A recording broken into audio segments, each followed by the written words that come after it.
4, 3, 2, 1. Hey, Ann. How are you? Hi, Bri. Episode 4, LFG. Yeah, we're going for it.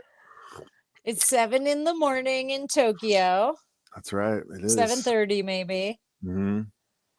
Yeah, and it's what, 4 in the afternoon in Boulder, 5, something like that. Yeah, 4:30. Okay. Yes, it is my first day of summer vacation. I just finished my year yesterday. Congratulations. That's Thank big. you. That's huge. It's huge. Right? Day one. It's been really lovely. That's got to be a big, yeah. I mean, you think about it always in terms of the student, from the student perspective. I never think about it in terms of like the teacher who unplugs and goes on Phish tour all summer. Or whatever. Teachers on tour. Yeah, that part doesn't happen for like another 5 weeks, but it's nice to not have to wake up. It's nice to not have to grade things and read at volume, except for stuff I want to read with you and with myself.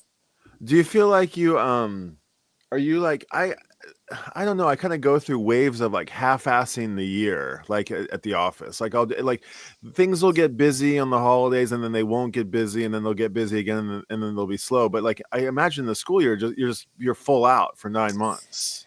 I kind of plan for ebbs and flows, so I have to be able to like catch my breath, right? But yeah, once it's on, it's on till it's not. It's kind of how it goes. That's got to be kind of nice. I could work in that schedule with having like a proper months at a time off. 40 man's in the house. What's up, 4D? 4D man, our boy. Yeah, bud. God, okay. Well, it's Saturday. It's the weekend.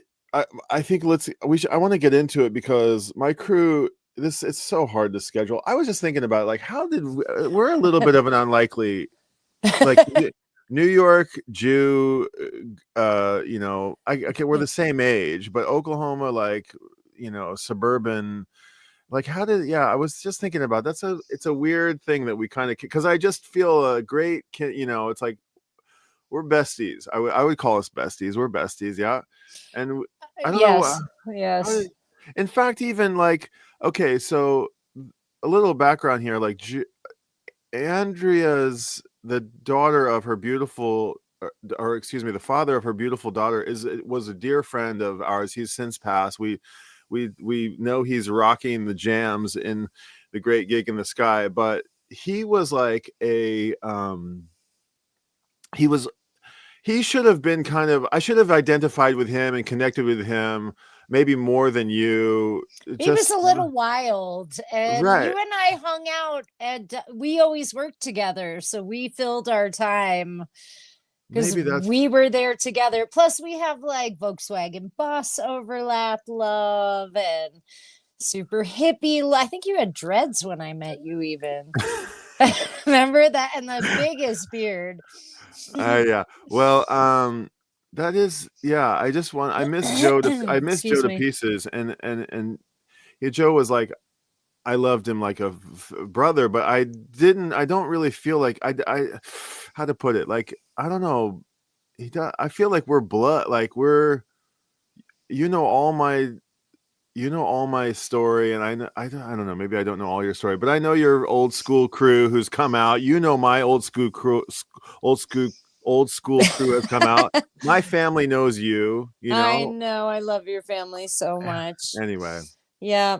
Anyway, here we are. Well, it's nice because now that we're doing this podcast, I mean, we have not spoken this consistently in 20 years, so we have a lot to move through. I think it's part of our joie de vivre. But I don't think we've ever. I don't feel like we've ever lost touch. Exactly. I feel like we were communicating enough, not as much as you'd like to be, but we also both had kids and families. But like, years didn't go by without us. I feel like we at least had an annual or a couple of chats a year. No, certainly. Phish was the thing. It was the catalyst for us, like, staying in touch. Like, hey, are you on tour? Yeah, let's have a little decompress after that whole thing. So yeah, I've never felt like this doesn't feel like a reconnect to me. It just feels like an ongoing continuation of the conversation that we've been having since the beginning. I feel like it is a long chapter in the book of our lives together. You know, we had long chapters at Moe's, we had long chapters at Dots, we had long chapters with Dave and Stacy, and this is like you know, A the new last 20 chapter. years have been just like a shorty, but now we're in it again. We're in it Here again. we are. Yeah. Okay, well, so here's where we are. Read Icculus is this thing that emerged from this New York Times, New Yorker, right? It was New New Yorker Yorker. piece Yes. that this giant essay that was a lot of fun to read about our beloved Phish, and we've just decided to continue on the series. If this is your first time coming to check it out, basically this is a decompress of Phish lore, of Phish appreciation, of Phish history, of Phish fandom, like through the lens of basically the written word. Andrea's a high school English. How do I put it exactly? What do Yes, you? I'm a You're high a high school school English hi- teacher. Yes, yes. yeah. They call it And we're language arts in my department, and I lean into the arts side of language arts. But yes, I'm a person with a degree yes, in and we're writing, and I like to yeah. read, and I teach kids. Yes. So I'm on the the opposite end of Who the are spectrum, you? What do you? completely Yeah, tell us your illiterate. creds. I'm gonna barely be able to get this, but I don't know. I fancy myself as a hack writer, and so I can appreciate a well spun yarn and a nice written story. So Yes. that was fun, and so I think we're going to continue. So long as there's enough out there to sustain us, we'll keep on reading some essays and articles and past Phish books and whatever we might find, and find ways to tie those findings and those little nuggets that we can crack and like how they play out into our greater musical appreciation and life in general, basically. So we were ambitious with the first episode where we read this 30,000 word piece. I think we did a couple more where our last one we didn't get through everything. We tried to and we didn't, and so we have a couple of things to follow up on that one. And then Anne, you pulled out a couple of interesting articles to add to the stack, and let's see how far we can get through to what we have today. I think we've got some interesting stuff, a couple of meaty pieces and a couple of not so meaty pieces, although I bet that the not so meaty pieces become meaty. I'm guessing. Yes, we will like craft our own meat and chew on it. It's like jerky, we're gonna do some chewing. I do want to just say that the reason we didn't get to the two other pieces on episode 3 is because we had a guest. We had a off the cuff 35-minute guest interview that was really fun. I think part of our podcast a little bit is and I hope it will become more so, but is digging in a little bit to the tentacles that reached us in Boulder, Colorado in the mid 90s, and how they go maybe backwards to Phish on the East Coast, and also how they have sort of tentacled forward as well as time has gone on, with people that we appreciate musically, with people that are sort of family to me and to you also, and hopefully we can wrangle in some more of these folks to interview. Yeah, I mean, I think it kind of starts with like on the road. I like it starts in the mining towns of Ward and Netherland and like the gold prospecting of whenever the 1800s, I think. But like Boulder and Colorado, people ventured westbound for for gold, basically. Yes. And then I think the university was established at like the beginning of the last century, like I'm going to say like 1913 or something like that. And then Jack Kerouac and the Disembodied Poets rolled through town around 1960 whatever it was. Yeah. And then it became a legendary pit stop on a path from New York to San Francisco. I think that's essentially how Boulder became the Boulder that I hope it still is. But it's a freaky place, and it's like an academic place, and it's kind of like where those two things cross. And Phish, before they went to Chicago, I think they went to Colorado, you know, before they went anywhere like west of the 88, right? Right. They went directly to Colorado and directly back. So yeah, Colorado's got this interesting. I mean, I met my first New Yorker. I met my first real deal New Yorkers in Colorado, and a bunch of them. I was like, oh, this is a thing, and like all these like Who East is Coast. that? Was that Craig?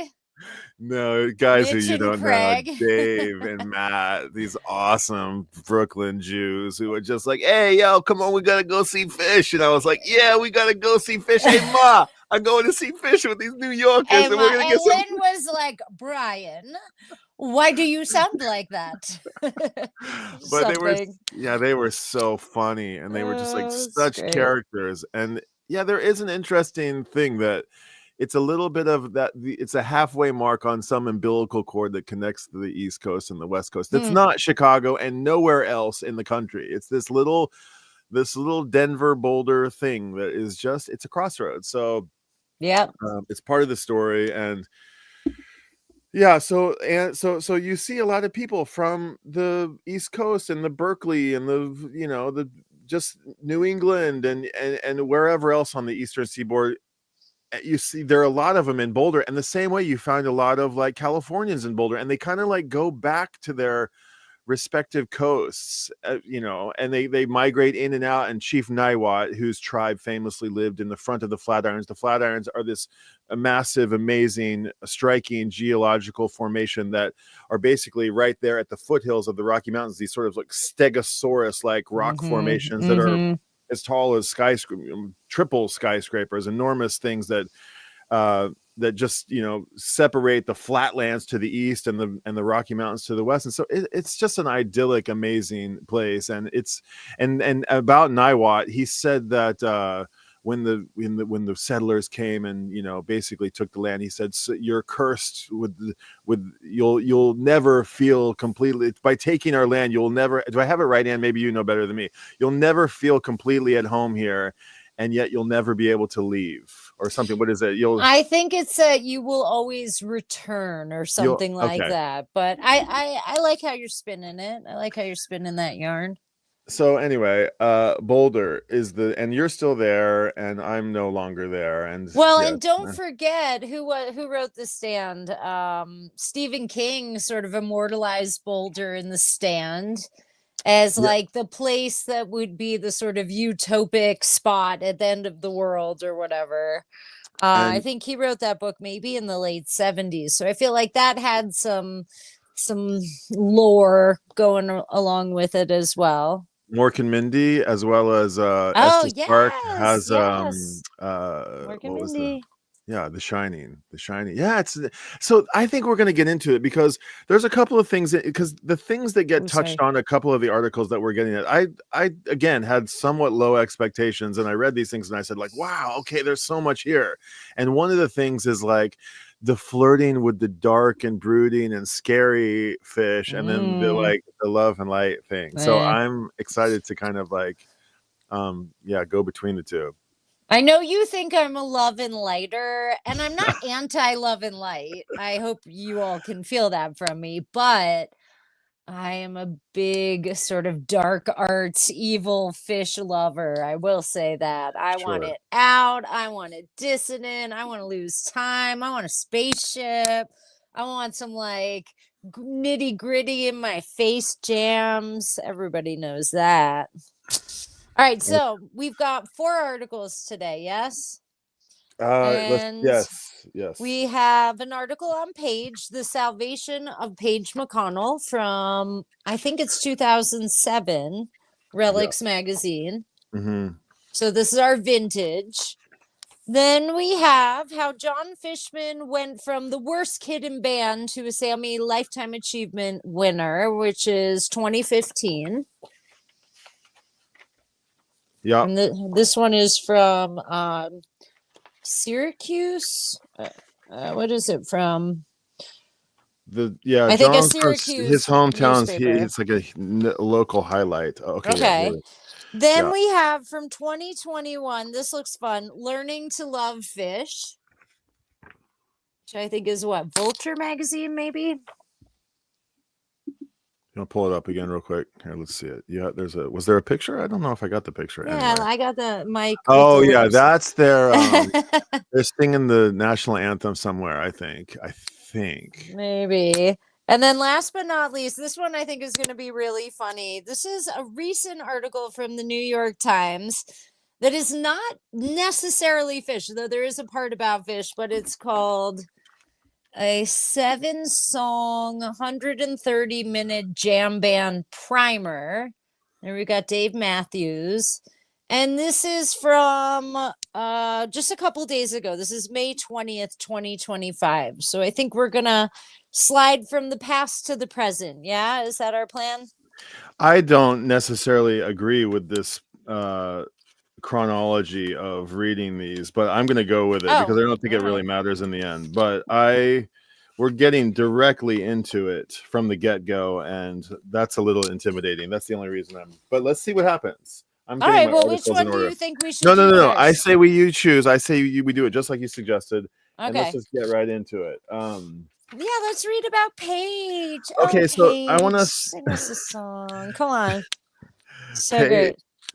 So Paige, for those curious, Paige is our piano player in Phish. We've talked about how, like, I think really he's the distinctive character. He makes Phish. Phish could be any band, but we have a piano player, a Steinway or Yamaha 9-foot piano player. Yes, in the front on of our tour stage. all the time with its like 5-man crew to make sure that it sounds just as beautiful at Red Rocks as it does on the beach in Mexico, which honestly is no small feat.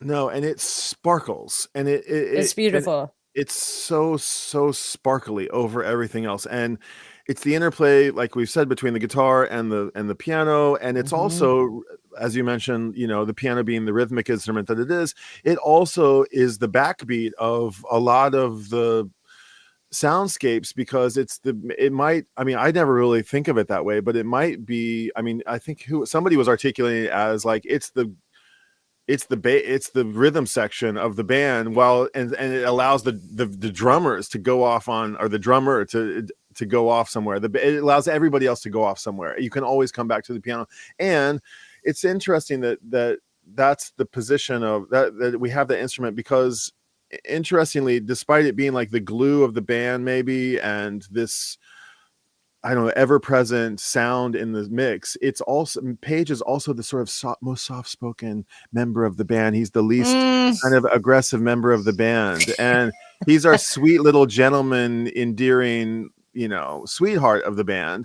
And this article comes from a time in Phish where Trey definitively decided the band was over, and the three other guys were like, okay, and he was like, I can't do it, and they were like, okay, all right, we're behind you, we're behind you. And maybe they ended reluctantly, and Paige especially so, because anyway, we're going to get into it, but this is from a time that they were the future of Phish was uncertain. So it's a weird little moment in Phish history, and you have to read it with this in mind. You have to understand that Phish is getting asked, will Phish ever get back together? There wasn't a 15-20 year history still ahead of them to be known. So that's where we are in the Phish timeline.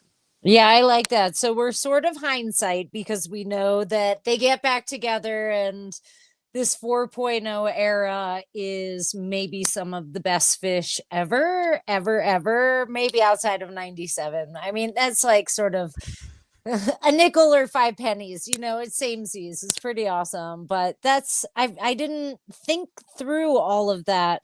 So this article came out in 2013 as a retrospective from 2007. So they republished this article for Paige's 50th birthday. Right. Do you want to start the reading, Bri? Sure. Okay. This is The Salvation of Paige McConnell, Relix Revisited by Andy Bernstein and Lockhart Steele. What a name, Lockhart. Bernstein, like the Bernstein Bears. Okay. On the occasion of his 50th birthday in 2013, so that puts him at, anyway, we revisit this cover story on Phish's Paige McConnell from our July 2007 issue. And there's the little picture of Page. We should have Oh, some yours pictures. is in color. So cute. Okay. Page McConnell wants to talk about his new solo album, about his new band, about his life. But what Page McConnell also wants to talk about almost 3 years to the day after its announced breakup is Phish. It's unavoidable. The elephant in the room for any rock star who has moved on from a band that first defined them to a solo career and life of uncertain destiny. For McConnell, though, it's a little different, considering his view that no longer being in Phish has changed him and opened doors into himself that stayed closed for the 20 years he was part of one of the rock music's epic experiences. I don't think I realized until after it was over how much to me personally I was Paige from Phish, McConnell said, 3 days before his 44th birthday, mostly ignoring his beer at a restaurant on the Upper East Side of Manhattan. Doing this project and now getting out on the road, all of these things have really been steps of me sort of getting back to whoever it is that I am, to who Paige McConnell is, post that phase of my life. The hard part in a lot of ways is just accepting that I am the singular person and not a member of this giant tribe running around the country. In Phish, each band member had a clear persona. Guitarist Trey Anastasio was the rock star, drummer John Fishman the Joker, Mike Gordon the bassist from Another Planet. Page was the gentleman, a role epitomized in his nickname, the chairman of the boards.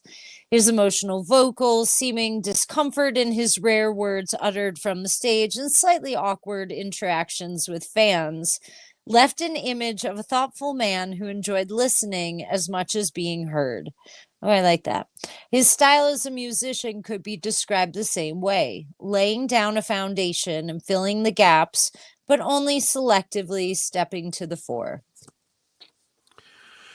Within the confines of Phish, that disposition served him and the band well. After leaving the stage for the last time in August 2004, though, all the public heard from Page was silence. There was the rare cameo on stage here and there, but for the most part, Page pretty much dropped off the radar.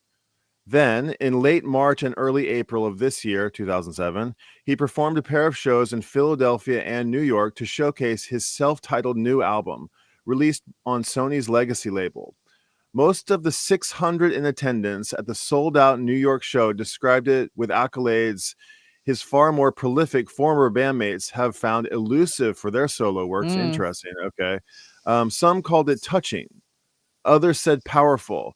Another common refrain, though, was that it was the closest some had felt to attending a Phish show since the band's bittersweet swan song in Coventry, Vermont. Let's stop there for a second. That reminds me of somebody. That reminds me of somebody else who got a lot of accolades when they left the band, and to their chagrin of their bandmates, right? Who's that? George Harrison. Oh, interesting. Right? They by the way, did I just use chagrin right? I think I might have used it. I might have used the opposite meaning of chagrin. Somebody help me out there. Chagrin to be like regretful. Okay. I think it didn't strike me as wrong, but yes. Okay. Much to the chagrin of the blah, other blah, band. Blah. Yeah, okay. I know you got it right. But I recently read about All Things Must Pass, which I wouldn't compare any of Page's solo works, which I happen to have coincidentally. Of course you do, because it's Tokyo Records style. Well, I've got here. Hold on. Are you showing CDs? Well, their Page has he actually has a few records on vinyl, which I have actually, but I won't even. Well, okay. Well, there was a handful of projects, and they were mixed with there was Vita Blue. Yeah, Vita Blue is Page's solo thing, right? And there's also like a Page McConnell record. This one. That's a great record, and you might not even know this. Let me. I don't know any of the Page solo stuff. I haven't listened. This is a really great record. This has "Beauty of a Broken Heart" on it. Oh, that's a lovely song. Beauty of a Broken Heart, yeah. And what else? Heavy Rotation. I think they've played that. And Yeah, a handful of these songs have been brought back to the Phish repertoire. You might not even know this one. This one's Vita Blue. This is like an EP. Vita Blue, the Illustrated Band. Look at this. Wow. You have the deep cuts, Bri. This I is love it. Right? It's kind of a wacky. That's really cool.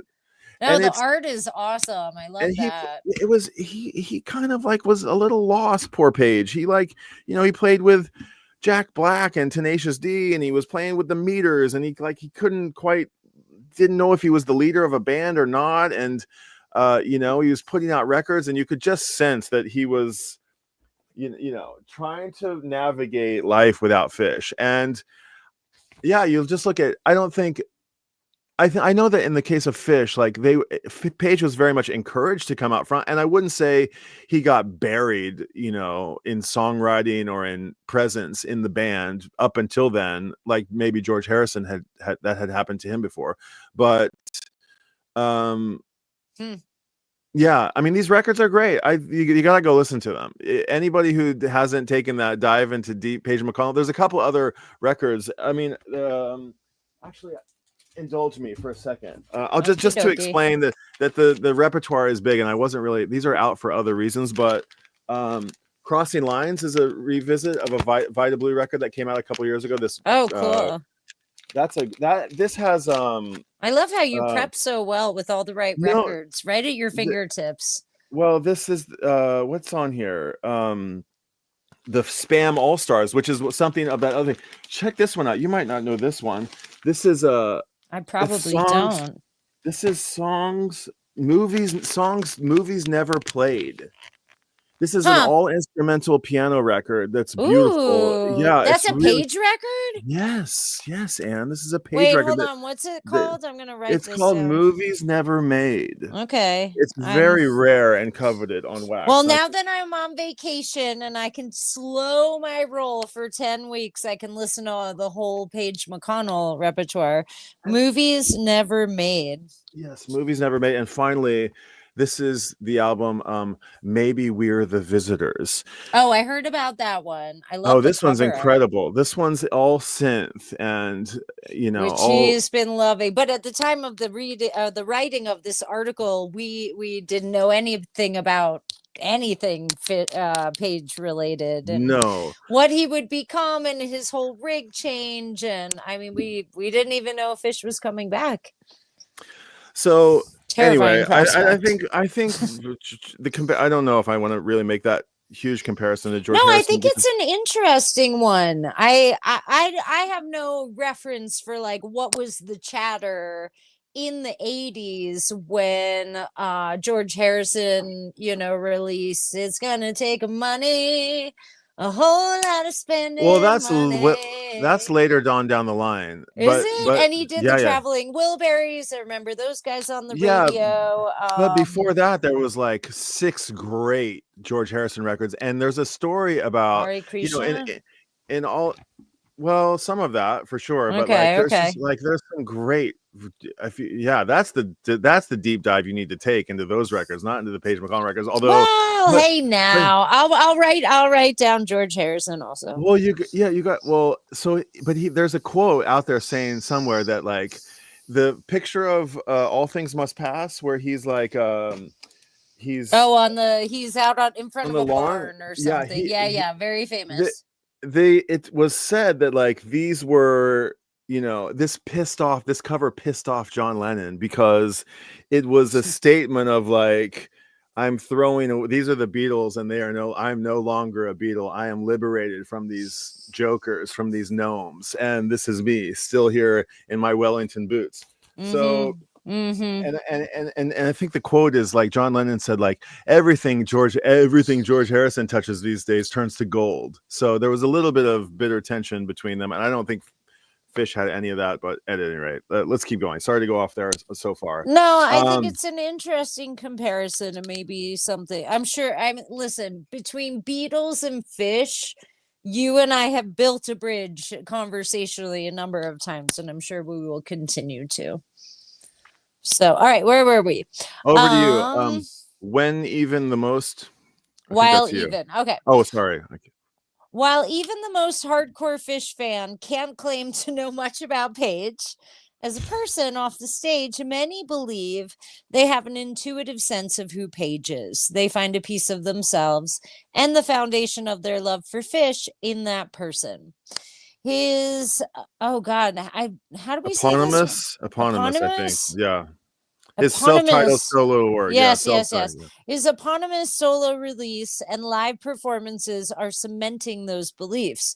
The process of making the album, recorded over a span of 18 months in Vermont and in Brooklyn from early 2005 through June 2006, was very much a therapeutic process for McConnell.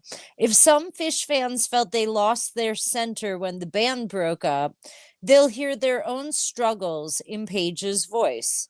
If they've spent the last 3 years growing beyond that and discovering new outlets for their musical passion, they'll experience that even more profoundly.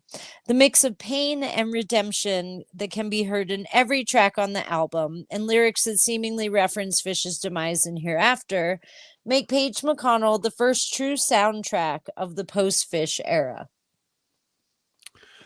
I mean, it's hard to remember back to what that felt like. I can remember. Like I feel like the band, in the same way, again, not to just go on about this, but like the way that you might see facets of your own personality in each of the Beatles, you know.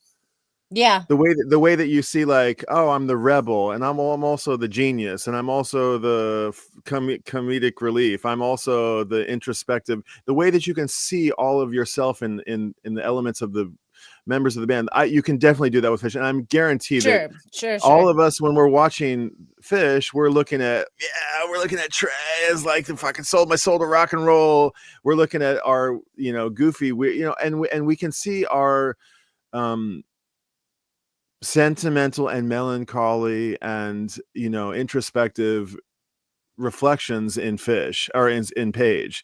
So I think I definitely can see that in him, and I like, that's the one that's kind of like the most hard to, you know, okay, yes, that is me for sure, because I don't know, you have to, he's such a, Page has a couple of moments in a Phish show, or I should say in a Phish tour, where he comes out and he's just want to, from the bottom of our hearts, we just want to say, you know, how meaningful this is to all of us. And sometimes he has some edgy back chatter that is very funny, and it's like it comes out of his mouth and you're like, woo, Page. Like I kind of like, for example what would that be? I am trying to remember. There may be a Madison Square Garden one New Year's, when they did the garden party, they did this series of songs that led up to the Runaway Golf Cart Marathon. And God, everybody came up to swing some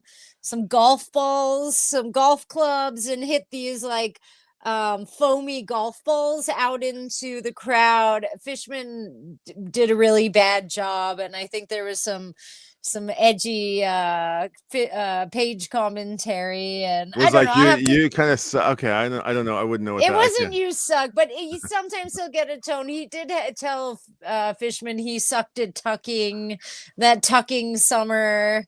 Do you remember that? It might have been before they live streamed everything, maybe summer 2012 or so. There was a Fishman tucking his dress into his underoos underneath the dress or something. I remember now. Yes, I remember. And then what else? So sometimes Page has these icy one-liners. You're just like, oh yeah. Okay. That's the back end of sweet and vicious, maybe. Okay. All right, you keep going. Okay. McConnell's rebirth started, as so many things did for Phish over the years, innocently. Faced with life away from a band he joined in his early 20s, divorced and with a general lack of interest in celebrity and its trappings, McConnell awoke post-Coventry with, as he explains it, little idea of what he wanted to do with the rest of his life. One brainstorm even had him going back to school. Seen in that light, his new album represents a nearly 2-year period through which he found himself through music. My heart is totally in that record, says Bryce Goggin, who produced 2 Phish albums and served as co-producer for McConnell's release.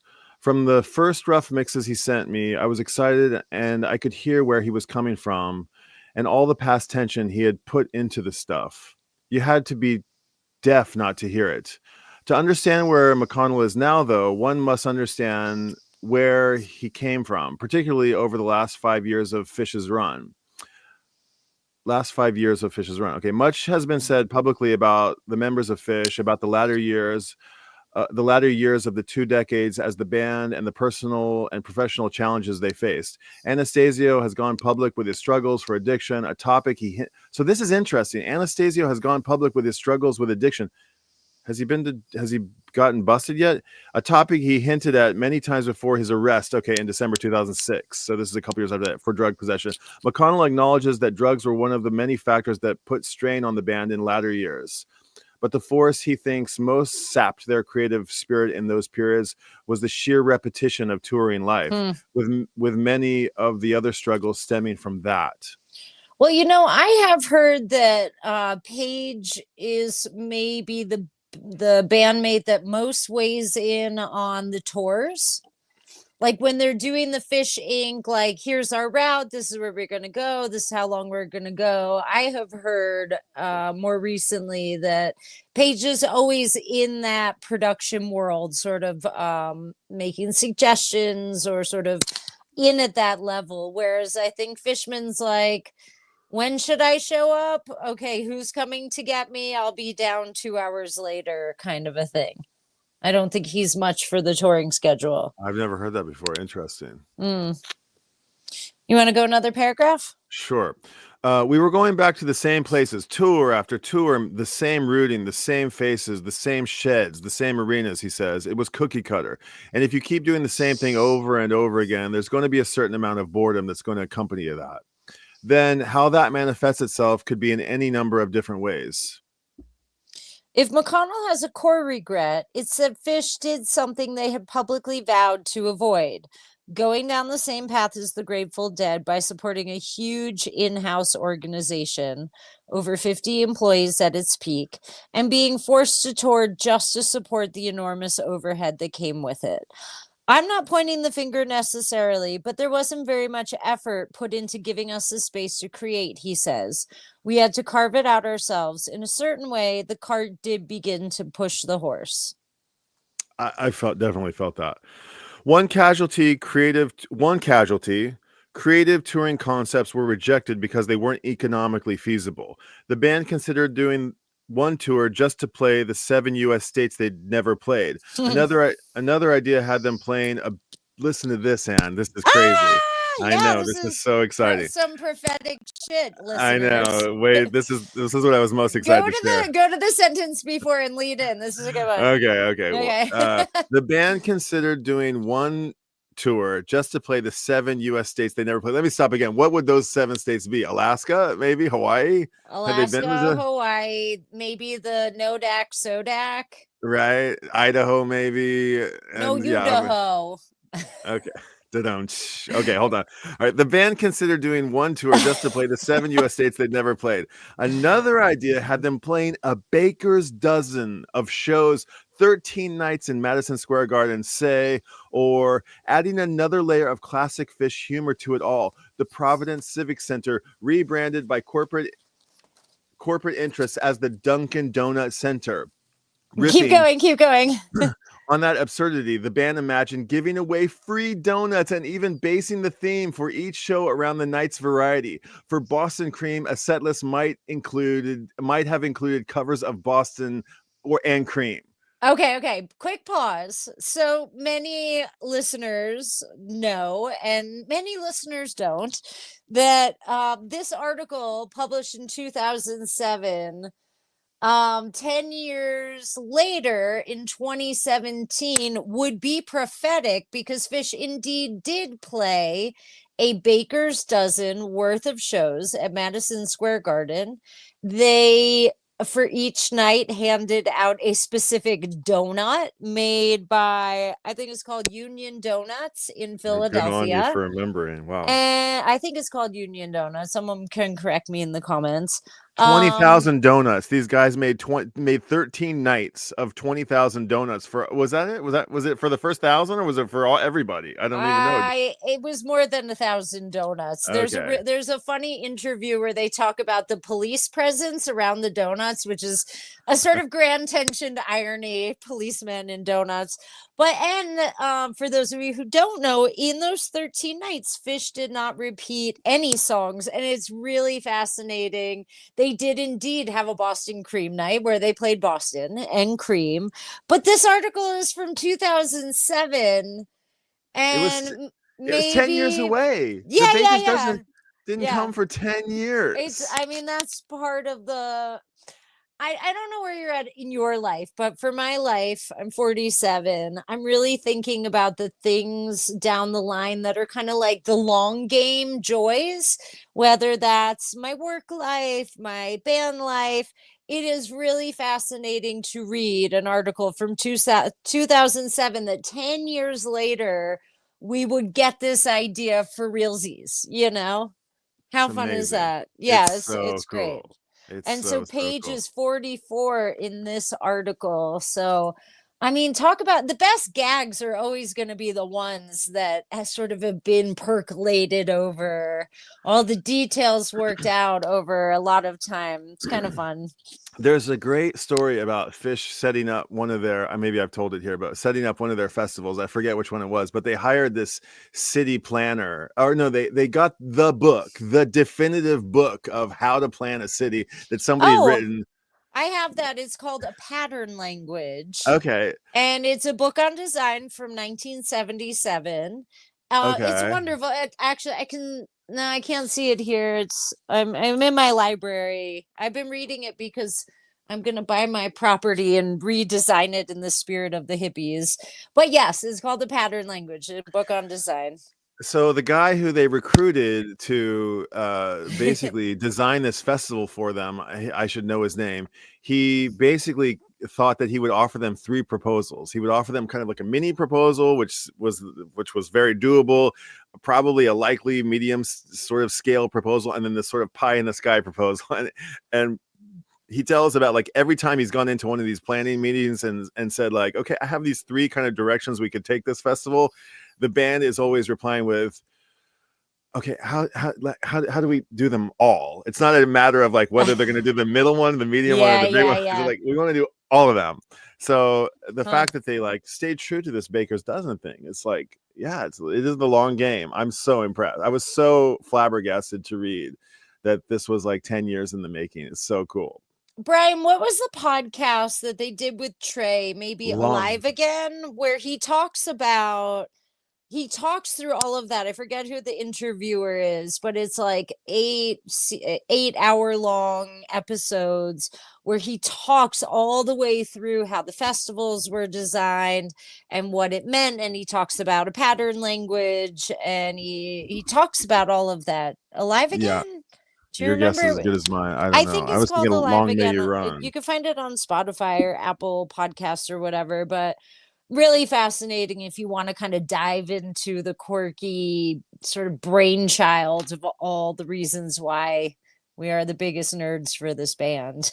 I want to give a quick shout out to 4D was mentioning about Chicago is for jazz between New York City and New Orleans. Yes, we were talking about the umbilical cord of New York. Yes. And then we have another friend in the house. Buck Stops Here. That's our friend Stefan from South Africa. And Stefan is South Africa, right? And he's got connections to Dave Matthews, and we're gonna talk about Dave Matthews if this doesn't go on forever and ever. Yes. That's our 4th article. We'll discuss. And Dave I'm Matthews. very, very excited to talk about that. So let's keep that in the. Should we keep on rolling? I will just say that to. Maybe my friend Adam Bratter, who is making falafel, is out there listening to us while he is shaping little vegan balls of grains and such. So hey Bratter. So Buck Stops Here says, Brian, I sent you, and sorry for not replying, but I did get that. Brian, I sent you a picture of a yarmulke I sent on Insta. He sent me. And I didn't know what it was. It was like I knew what it was. It took me a second. I was like, "Is that a yarmulke?" And it's a yarmulke. It's a Dave Matthews Band It's so silly. I should while you're reading, I'll pull it up. It's quite ridiculous, but it's got very. a yarmulke? No, I didn't, but he sent me a photo. I don't know. I gotta hear the lore about it. But okay. he sent me a photo of a yarmulke that it's got like imagine a Phish yarmulke. It's like something like this. Sure. They make those. They're oh out my there. God. Okay, so it's a Dave Matthews version of that. I'd never. I mean, it's just like okay, it's beyond my goy knowledge. Yes, it is. But you want to cover your head in synagogue, so you don't you want to keep your spirit in your head. Trey saved Dave Matthews Band, kept us alive and away from the fans. How do I read that? Funny. The buck stops here. Oh, okay. I'm not supportive of any refugee status as Saffir. Okay, I'm a little bit lost. That's the thing that's going on in the U.S. politically right now. I will just say, what's the buck stops here's real name? Stefan. I will just say I had 2 South African students this year in my class. Milan, who I just adored, great kid. He gave me an elephant keychain. I gave him a fish keychain after I went to Mexico. And then Ella, and that's what I would always call her, Miss Ella, who is just so joyous. And I like, yay, South African kids, rock on. Okay, what's so YID? He's a Yid. He's Yiddish. He's of the Hebrew persuasion. He's a heebie-jeebie. I'm surrounded. Okay. All right. I'm like a wannabe. Yeah, I don't know what I'm a. Yeah, okay. Here I went to the Jewish museum in in New York City, and I said, "Excuse me, can you tell me where the little goy's room is?" No, you did not. Just to get your own laughs out. Like they never heard that before. They laughed. It was okay. Good. Okay, you made the Jews laugh. See, this is why we're. I've been to a few Passovers. Yes. Let's keep going. All right. Okay. Hold on. But that's cool. Yeah, I actually would like to know about I don't know, what do you call it? Like the Jewish diaspora. What's that word? Diaspora. Yes. South Africa. It's probably a really interesting story. I bet Stefan knows about it quite well because you have that. I mean, I need to go deeper into it, but I'll send you some books. Read a book, Brian. There was a story. Yeah, I just heard a story of some really obscure place where. Yeah, the interesting story. Anyway, okay, we'll keep going. Yeah, something like this. Exactly. It might have been Argentina. It was like one of these stories. It was something to that effect. Okay. Is it your turn? Is it your turn? Went to Cuba. Right. Such tours, of course, never saw the light of day until they did. Again, hindsight. Says McConnell, even if creatively it made sense for the 4 of us, the management, I don't want to say they wouldn't let us do it, but really, they just wouldn't let us do it. When speaking about Phish's management company, the defunct Dionysian Productions, McConnell seems to struggle between not wanting to point fingers at its head, John Paluska, who has retired from the music business, and not being able to hide his discontent that Paluska made money more important than enabling the band's ability to be creative. Ooh, that's a hot take. Maybe he didn't see his job as that. And maybe if he'd seen his job as both of those things, we would have been together longer. Now, of course, and I think we're going to keep doing this through this article, which is only a few more pages, but Phish comes back a year later. Phish blows up for the last 15, 16 years and is crushing. So whatever the management, which I think it's Red Light Management now out of Virginia. It's the same guys who do the Dave Matthews Band management, Red Light. They have certainly balanced that creative and the financial. And Phish is taking a whole bunch of risks. This summer, they're coming half the places on the tour they've never been to before. It's actually really very exciting. So I think a lot of this is coming to pass, particularly this year, if not at the Baker's Dozen, 8 years ago now. Yeah. It's pretty fascinating. And it got mentioned in a previous article we read that they've lost they lose money on some of these shows, which was kind of enlightening to me. Like the New Year's gag, they said yeah.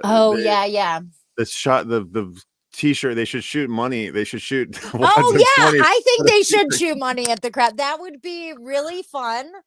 I continue to have no money because I keep buying Phish tickets.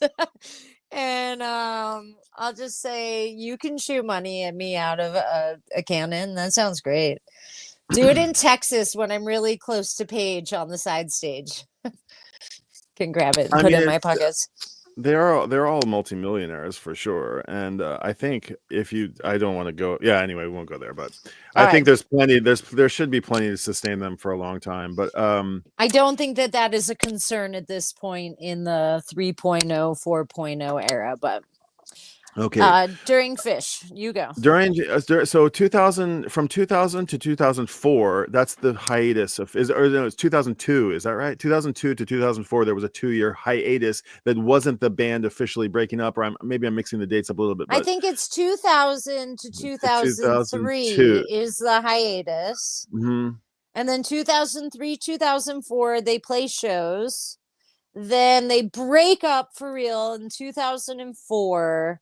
Trey gets arrested in 2006. They get back together in 2009, I think it is actually. Yeah. So this is the hiatus. Hampton. Okay. So during Phish's hiatus, which ran from the fall of 2000, here it is, through New Year's 2002, Paige, who we're talking about, convened Vida Blue, a side project with Allman Brothers bassist Oteil Burbridge. Now, Vida Blue, FYI, is a baseball player. Do you know that, Anne? Vida Blue. I have heard this. Yes. Okay, he's and Paige loves baseball. He's a big Mets fan. Did you know? Yes, and he's a sandwich. He's a fan of the sandwich too. He loves sandwiches and baseball. Those are his two. And the Mets, particularly the Mets. I think he's always wearing his Mets cap. Okay, there. So he starts this side project, Vida Blue, with Allman Brothers bassist Oteil Burbridge and Russell Batiste of the Funky Meters. Okay, so think of that, Oteil Burbridge, who is kind of an everyman bass player. I mean, he's like a hired gun in one way, but he's amazing. He plays with the Dead now. He's the Dead's player. Yeah, exactly. Ridiculous. And Russell Batiste of the Funky Meters. So you have New Orleans second line rhythm section going on basically right here. Well, he passed maybe 7 months ago. Paige actually came on Oteil's podcast and talked about Russell Batiste after he passed, which was, I mean, the Meters in New Orleans, they are royalty. Yeah, they are rock and roll royalty, funk royalty. McConnell notes that at that phase of his life, he didn't feel comfortable serving as the frontman of the trio, even though it was in all essential ways his band.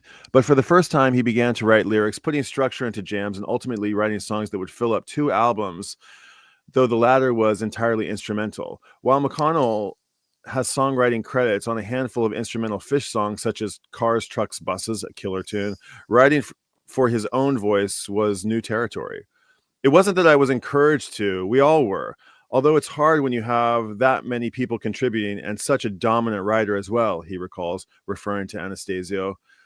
There was always so much material and there was always so little time.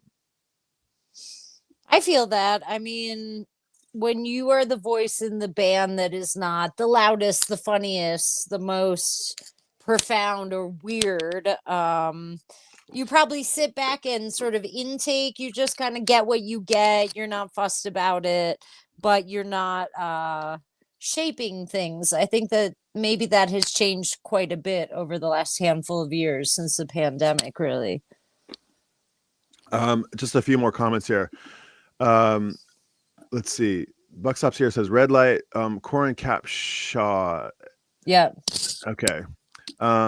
So Buckstops here is a filmmaker, and I think he made a documentary about Dave Matthews Band some time ago. And cool.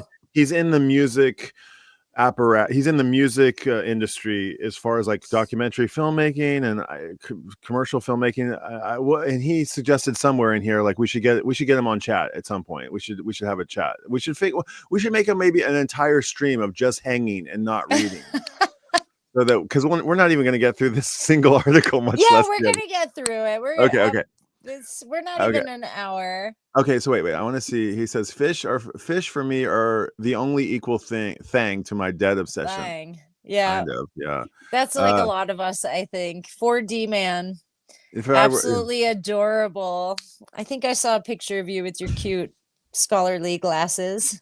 oh, really? Where'd you see that? I think you told me about it. Oh, Maybe I I did. imagined it. Maybe I saw it. I don't know. Okay. I'm curious. A real rock star gets arrested. My further obsession with Steve Earle, Towns, and more. Okay, yes, yeah, yeah.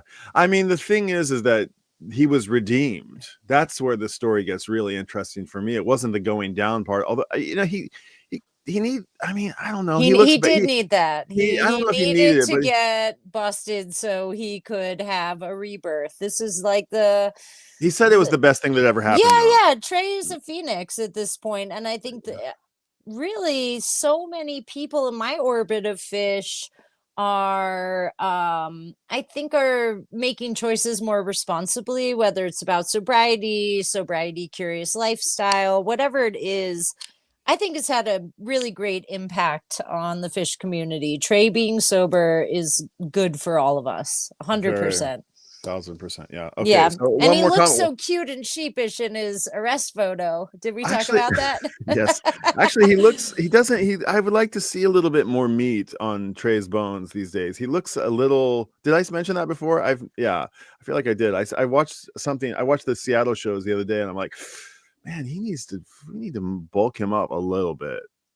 I don't know. Someone said we're rocking. Yeah. That's I nice. want to leave that comment. Yeah, thanks, Stefan. That's nice. Okay, let's keep Thank going. you, We're never going to keep Stefan. going. Okay. When Phish announced, that's you. Okay. When Phish announced its return from hiatus, McConnell and the other band members collaborated more as equals than ever before. They ensconced. You like that word? Nothing ensconced. Oh. Blah, blah. Yeah. What's that song? Maybe it's called Nothing. Yeah. Nothing. Yeah. Nothing.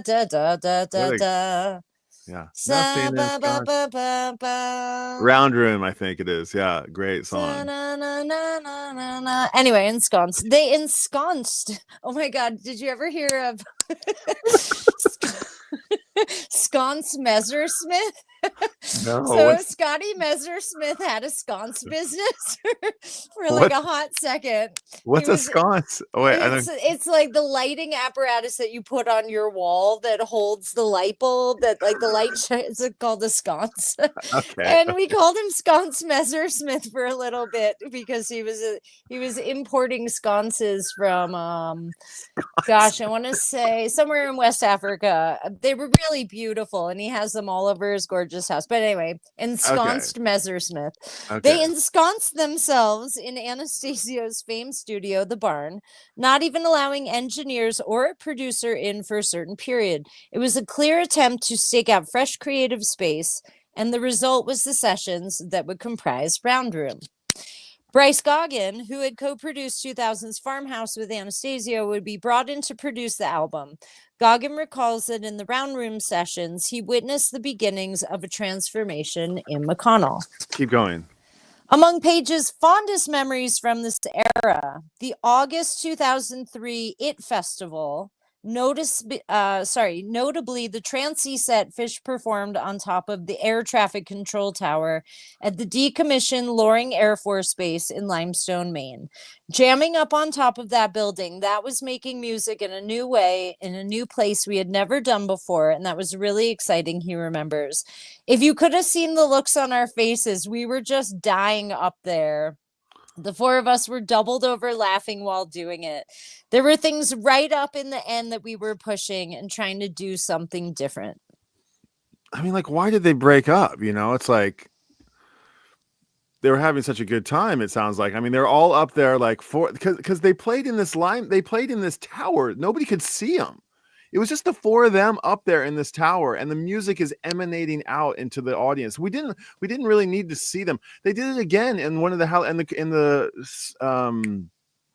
scary sounds, chilling, thrilling sounds. They put themselves in a box and they played on stage, and they just, they had like light illuminating out so you could see their shadows on the outside of this box. So it was really good. cool. That was my 20th anniversary Phish show. Me and Amanda and her husband, my Phish bestie from day one. We met up for our 20-year Halloween anniversary for that show. Cool. It was really, really great. So you know that like this brotherhood and fellowship that they have now, I mean, like that's never, and there's something Well, Trey very, could have been very high on heroin and fallen off the side like that. Thank okay. goodness they took a pause. They needed that. We would not be talking about them if they hadn't paused, you know? So it was good. Grateful Dogs is here. Oh, dog. Andrea, your English pronunciation is not too shabby, he says. Oh, this Oh, says Buckstop's here. thank you, Stefan. Great, Illa. Grateful Dead is going as Grateful Dogs is going to see Phish in September. Are we talking about? Yeah, okay. Is the September shows already? Is there something? What's announced in September? I don't even know. It's like Dick's. Is it? No, I don't think there's Dicks this year. Okay. Well, where maybe we going, Grateful Dogs? Yeah. Where are we going? Where are we going in September?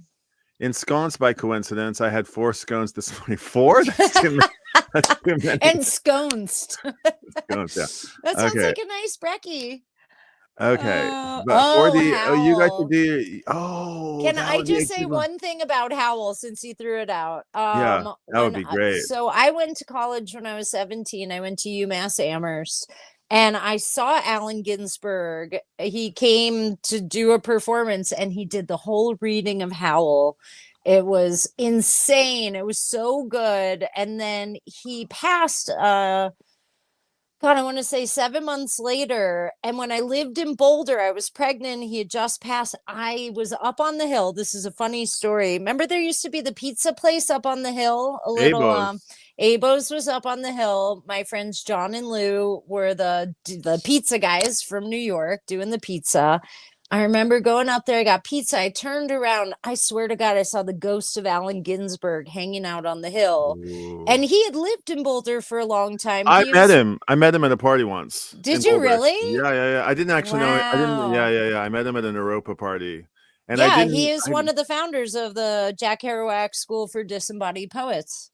Yeah, but to see him read, it was so cool, Bri. Tom Peters, who runs the Beat Bookshop in Boulder and has for 40 years, and who is an interesting character. I think they such a character. Right? I was on his. Do you know we were on a billiards team? I think I mentioned this on the previous thing. He was buddies with Peter. Is this through the Oddfellows? Were you an Oddfellow? Maybe was I? I might have. Why do I know that? I think I was. It was above the mountain sun. It's still there. It's this like little private club that has gorgeous billiard tables, but they have weird rules. And I think I almost got into a fight with some guy last time I went there. Anyway, no, I wasn't an odd fellow. I would. We should read Howl. We should read. These guys should read Howl. These guys should do it. There's 2 guys. The Bucks. Who 4D Man? Yeah, they should get online, and you guys should do a live stream. You should read Howl. You should read important things. Well, I want to come on that. I want maybe Feather Girl 333. Invite Andrea. I'll watch. I'll go like this. Enough. I'll wear my beret. I'll hang out side stage. Side stage. All right, let's keep going. It's a theme. It's a theme McConnell keeps coming back to. It's a theme McConnell keeps coming back around to over the course of several conversations. In the final years, he says he took more of an interest in how management decisions were being made. That's where you're getting this. Okay. Going so far as to sit in on the weekly business meetings held at Phish's Burlington headquarters. In typical fashion, he says he listened more than he spoke. The only issue he recalls firmly taking a stand on was whether or not to market Phish action figures. No, I would kill for a Phish action figure. Dude, there's a whole Phish Lego scene. Have you seen the Phish Legos? I think that they're fan made, but there are Phish action figures, and I think that there are what's the space show? The Sci-Fi Soldier? Yeah, I think that there might be like Sci-Fi Soldier. There should be if Legos. Sci-Fi Soldier. Not Legos? The Legos. I feel like plastic toys. Oh God, I wanted those. I want those. To me, there's not like nothing has topped. I don't know if Sci-Fi Soldier is toppable. To me, you were there. I don't think it can go. If Phish can outdo Sci-Fi Soldier, I will like eat my shoe. I'll shave my head. I knew you were gonna say eat your something. That's funny. I will eat a sock. I will stick a dirty sock in my mouth. Don't do that. Let's just come to the show. I know I should. So Okay, they can top it. It'll only be topped if you're there some Halloween. Come on. I would kill for an Phish action figure. It looks so good up here on my shelf. It would. It right? really would. Yeah. By May 2004, though, the situation for at least one member of the band had become irretrievable. At a private meeting of the 4 band members, Trey told the others he was done. My initial reaction was probably a little shocked. I didn't think it would have all stopped right then, initially, McConnell says of that fateful meeting. I wanted to try and keep the band together. That was my initial thought, but soon I saw the wisdom of it. In an interview soon after Phish broke the news to its fans, Anastasio would intimate that McConnell felt the same way about the split he did.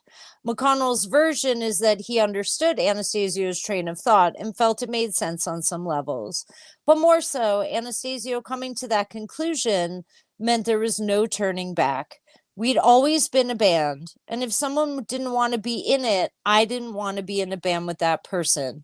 So it was really as simple as that. It was just a decision that Trey made. McConnell released his own statement to fans 2 days later, a counterbalance to Trey's statement, which he thinks was insensitive in some ways. I thought the way Trey's letter came off, I wanted there to be another perspective than just that letter, he explains. I don't remember exactly what Trey's letter said, but there was a certain amount of, look, it's over, move on, get over it kind of thing. There was, indeed. There was, yeah. Without taking into consideration necessarily a sympathetic tone towards the people who might be wondering why, what happened. Not that I was ever going to be able to explain what happened or why. Now that, I remember that, I forgot all about that, but I remember that letter coming. I remember it being angry. I remember being like, it had a tone. This is not like the hiatus. Right. We're done. It may be said multiple times or something like that. Yeah. Yeah.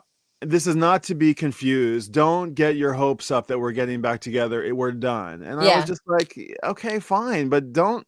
What did I do? You know, and at the same time, I was like, good riddance. I'm done with this fucking band. You know, I'm just like, and when Paige came back and was like, well, you know, we love you, but the band needs to, you know, we all need this, you know, we all need to become who we will become. That was like, okay, all right, Paige. Now we thank you for just clearing the air a little bit. I remember that letter. It did come. And he says here, Trey thought it was insensitive. I had to imagine if I were Trey and somebody came and said like, wait a second here. Let me kind of put this in my words. That would infuriate me if I had been Trey. And that was probably, you know what I'm saying? If you had been Trey, wait. I can kind of sympathize with both of them because if I was, because that's happened to me on numerous occasions. In fact, it's happened to me here in the vinyl world. In the vinyl, where you had to write an "I'm done" letter and. No, but where I said my piece, and it didn't need to be cleared up. I said my piece about something, and then somebody came in and tried to sweep up my comment, and it infuriated me. And I was like, wait a second, now you just undid everything that I fucking just said, and you know, it's not like I should have been consulted on it. So I can imagine that Trey was furious about it, but maybe Paige was justified, and maybe I should take a cue from, you know, looking at this, that maybe I should rethink what I was, you know, maybe my misguided thought. But anyway. Well, no, maybe I think it's maybe more a function of community, right? Like when you are in community with people who have all sorts of perspectives about a thing, people communicate about that. And oftentimes those communications, while maybe innocently or not so innocently spoken on, get twisted because other people in the community have feelings and then they respond, or it hits them a certain way. What do they say? The not the best laid plans. There's a little adage about it that I'm spacing at the moment. I'll think about it. The road to hell is paved with good intentions. Maybe is that what it is? Right. Or there's another one. I think I'm sort of conflating them in my mind. Anyway, Somebody on the chat will know. And also, speaking of the chat, I want to say, I thought 4D and Buck Stops here were suggesting to each other that they read Howl, but I think they're suggesting that we read Howl. But we could do that. Grateful Dog says we went to Big Seminole in '99. Awesome, dude. Joe was there, right? Right, Seminole. We talked about the other day. No. Joe and I were in a steamboat that night, but Joe went to Coventry. So Seminole was the Y2K. That was Phish had the biggest party in the whole world, possibly. Yep. We read about that. On a Native American reservation in Florida, Seminole country. Those guys Sola. Change is the only constant we can expect. True story. So I'm going to skip over these ones with the brackets because they're going to each other. That sounds great, Andrea. So you've both had Ginsberg encounters. Yes, we both have. I think because of Boulder, though. Boulder. I saw him, but I saw his spirit in Boulder, which was really interesting. I've also been to Lighthouse. I remember, like, on my first visit to New York, I made a pilgrimage to Lighthouse, where I believe. No, Lighthouse is San Francisco. What's that's the one in Ferlinghetti?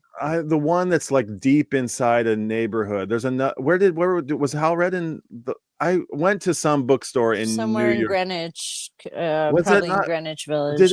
Maybe I was mistaken. Maybe was Hal first read in San Francisco? I always thought it was a first 4D man. Answer Somebody all help us out. literati questions. Okay. There's one specific Hal edition to get, which has a facsimile, which has the facsimile pages in it and early drafts. Okay, interesting.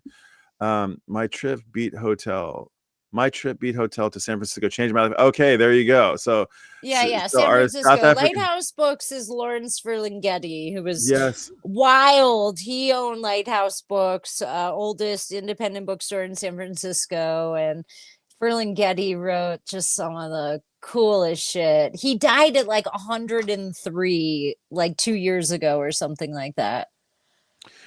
David Attenborough just comes to mind suddenly. He's 100 years old. We're doing some work with the British. With the World Expo is happening in Osaka right now. Ooh, and, it's pretty interesting. And there's all the different nations have pavilions there. It looks really cool. I haven't been yet, but I gotta. Yeah, it looks really, really cool. How cool. far away is that from Tokyo? It's like 3 hours, but it's like a $300 ticket. And it's a $500. It's like by the end of the whole thing, it's like $1,000. And okay, you got to get paid to go there. Yeah, I probably could too. I need to figure that out. Okay, moving along the comments here.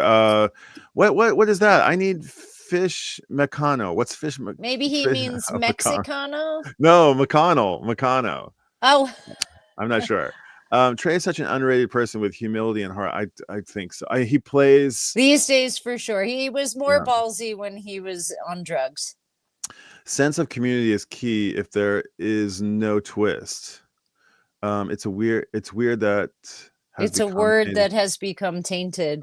Thank you. Community equals tainted love. Oh, tainted love. It is true, though. I do hear that it is a sort of word that you throw around. Cultivating community. Listen, the longer you live, the more weird maybe language becomes and words take on all these sort of dimensionalities or some shit. Here, Buck's up here suggesting a 4-way reading of Howl. Ooh. Thank God I got to City Lights too. Okay. Nice. What's the bookstore I'm thinking of in New York? I went to this amazing, like a Flatirons building, awesome bookstore. And it was like, I think you could walk in, like you could pass through, like, and it was awesome. And I that's where I imagined Howl to be read. I'm from New York. Tower I want to say St. James. Not I want to say it was like a St. James place or something. Anyway. But that's the we'll do some research about our New York City bookstores. Okay, miscommunication is a VC specialty. Draw a straight line between 2 points very carefully. Now throw a bottle of ink over all over the page. Yes. VC, that's your vinyl community. This is specialized language that I'm learning from Brian. I have a record player. I have some records. I'm looking at them right now. My record player goes, so I would not say I'm a vinyl person right now. Maybe one day. Okay. I am an ink person though. I forgot the VC. 4C, 4D. It's analog ritual or other for me now. Okay. I forgot the VC for it. Okay. So What's analog ritual? Is that another world I think he's saying he's kind of expatriated himself, excommunicated himself from the vinyl community. The vinyl community's got a lot of good things about it, but it's got a lot of, it's like this world. It's funny because it's like, it's actually kind of an insulated small world. It's this world of record people, but the fact that they're unified by this YouTube thing makes it seem really small, even though music is ubiquitous across time and space and humanity. But it is kind of an insulated community, and there's a lot of like it's clicky. It's very, very clicky. And well, listen, if you have been on Fantasy Tour, I'm quite sure it's very similar. It just doesn't live on YouTube. This is the dark web of the Phish world. I'm happy to be here. I'm very, very happy to be here. And for the 6 of you who are tuning in, yeah, like we love you. It's very cool little crew. And if we don't, if this little thing that we're doing doesn't go beyond this, I'll do it with just you and me, and we don't even need to go live. This is this is what we've been doing for the 30 years of our friendship, is like just doing our best to be interesting and funny to one another. If if 6 people like us, isn't that just lovely? Then we're a groovy community who can suss out our own problems, maybe. Okay, an hour and 15 into this, and we got to keep all right going. okay. After Coventry, right? Is that where we no. are? Next one. McConnell leaves a clear impression. McConnell leaves a clear impression that he's more than comfortable with the end result of the decision. I guess I feel like for me, more than anything, it was maybe a desire to try and get to another spot in life, though I may not have known it. I wouldn't say I was unhappy. His voice trails off. I'm a happier guy now than I was 5 years ago. Not very convincing. Well, his luckily voice trails off. He gets his band back. After Coventry, where I think one of the more memorable parts of it, and I was not there, but at least video wise, is Paige trying to sing Velvet Sea, maybe, and he is just crying. He's like hysterical crying. I do want to tell my story about my a Paige interaction I had at one point, but we'll do that later. Well, tell it. Just go for it. We'll abandon these. Yeah, just go for it. So I think you were there. Cass was a baby, and Phish was playing a KBCO radio station. Wow, and me and you, I think you were there. Me and Joe took the Volkswagen. We went to the KBCO parking lot. I swear to God, you were there. Okay. Over by Mike's camera. Okay. And we waited for the Phish tour bus to roll on up. And it was, you were there for sure. And I'm holding Cass. She's just a little baby. And Phish get off the bus. They're all on one tour bus. And they're on their way into KBCO to play like the radio, 4 songs on the radio thing. And I remember holding Cassidy, this is my daughter. She's now 28, but she's a little baby in my arms. And I'm a little baby because I had my daughter really young.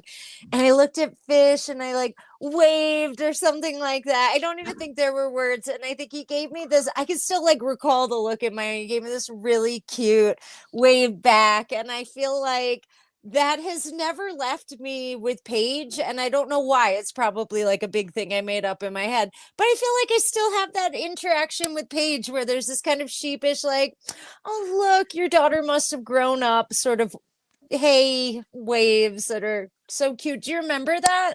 Well, you said Phish waved at you, but you're talking Paige waved at you. No, Paige waved at me. No, Fishman I have another funny story about. But we shared words, but I was very snarky and that probably wasn't that cool. Whatever. Oh, did you shout out something? Paige, get over here. No. We were on Jam Cruise one year and I was maybe shit talking some bad drummer in the jam room to Fishman. Oh no. That's all right. Okay. That's fine. Okay. All right. Okay. After Coventry, The giant Phish organization was whittled down from more than 50 employees to 4, with McConnell serving as the hatchet man, eek, informing many of the employees their tenure with the Phish organization was over. Other than overseeing the Phish office's dissolution, he spent the fall of 2004 in Burlington, keeping mostly to himself, and he says, watching a lot of cable news. If you were going to get fired from the Phish organization, Paige is who you'd want to get fired by.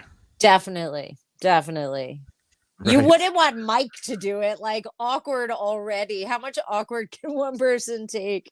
No. You just, to Paige, you'd say, I get it. It's okay, man. Yeah. You'd just be like, oh, Paige is talking. I gotta have stars in my eyes. You're like, don't worry about it, dude. It's all good. Okay. In January of 2005, he started making music again. He put together a bare bones home studio in his rented apartment in an exhumed beauty of a broken heart, a song he'd first written during the recording sessions of Phish's last album, Undermine. Interesting. It started with laying down the sounds on a synthesizer and putting together 1-minute vignettes, as he called them, programming drums on top using the keyboard.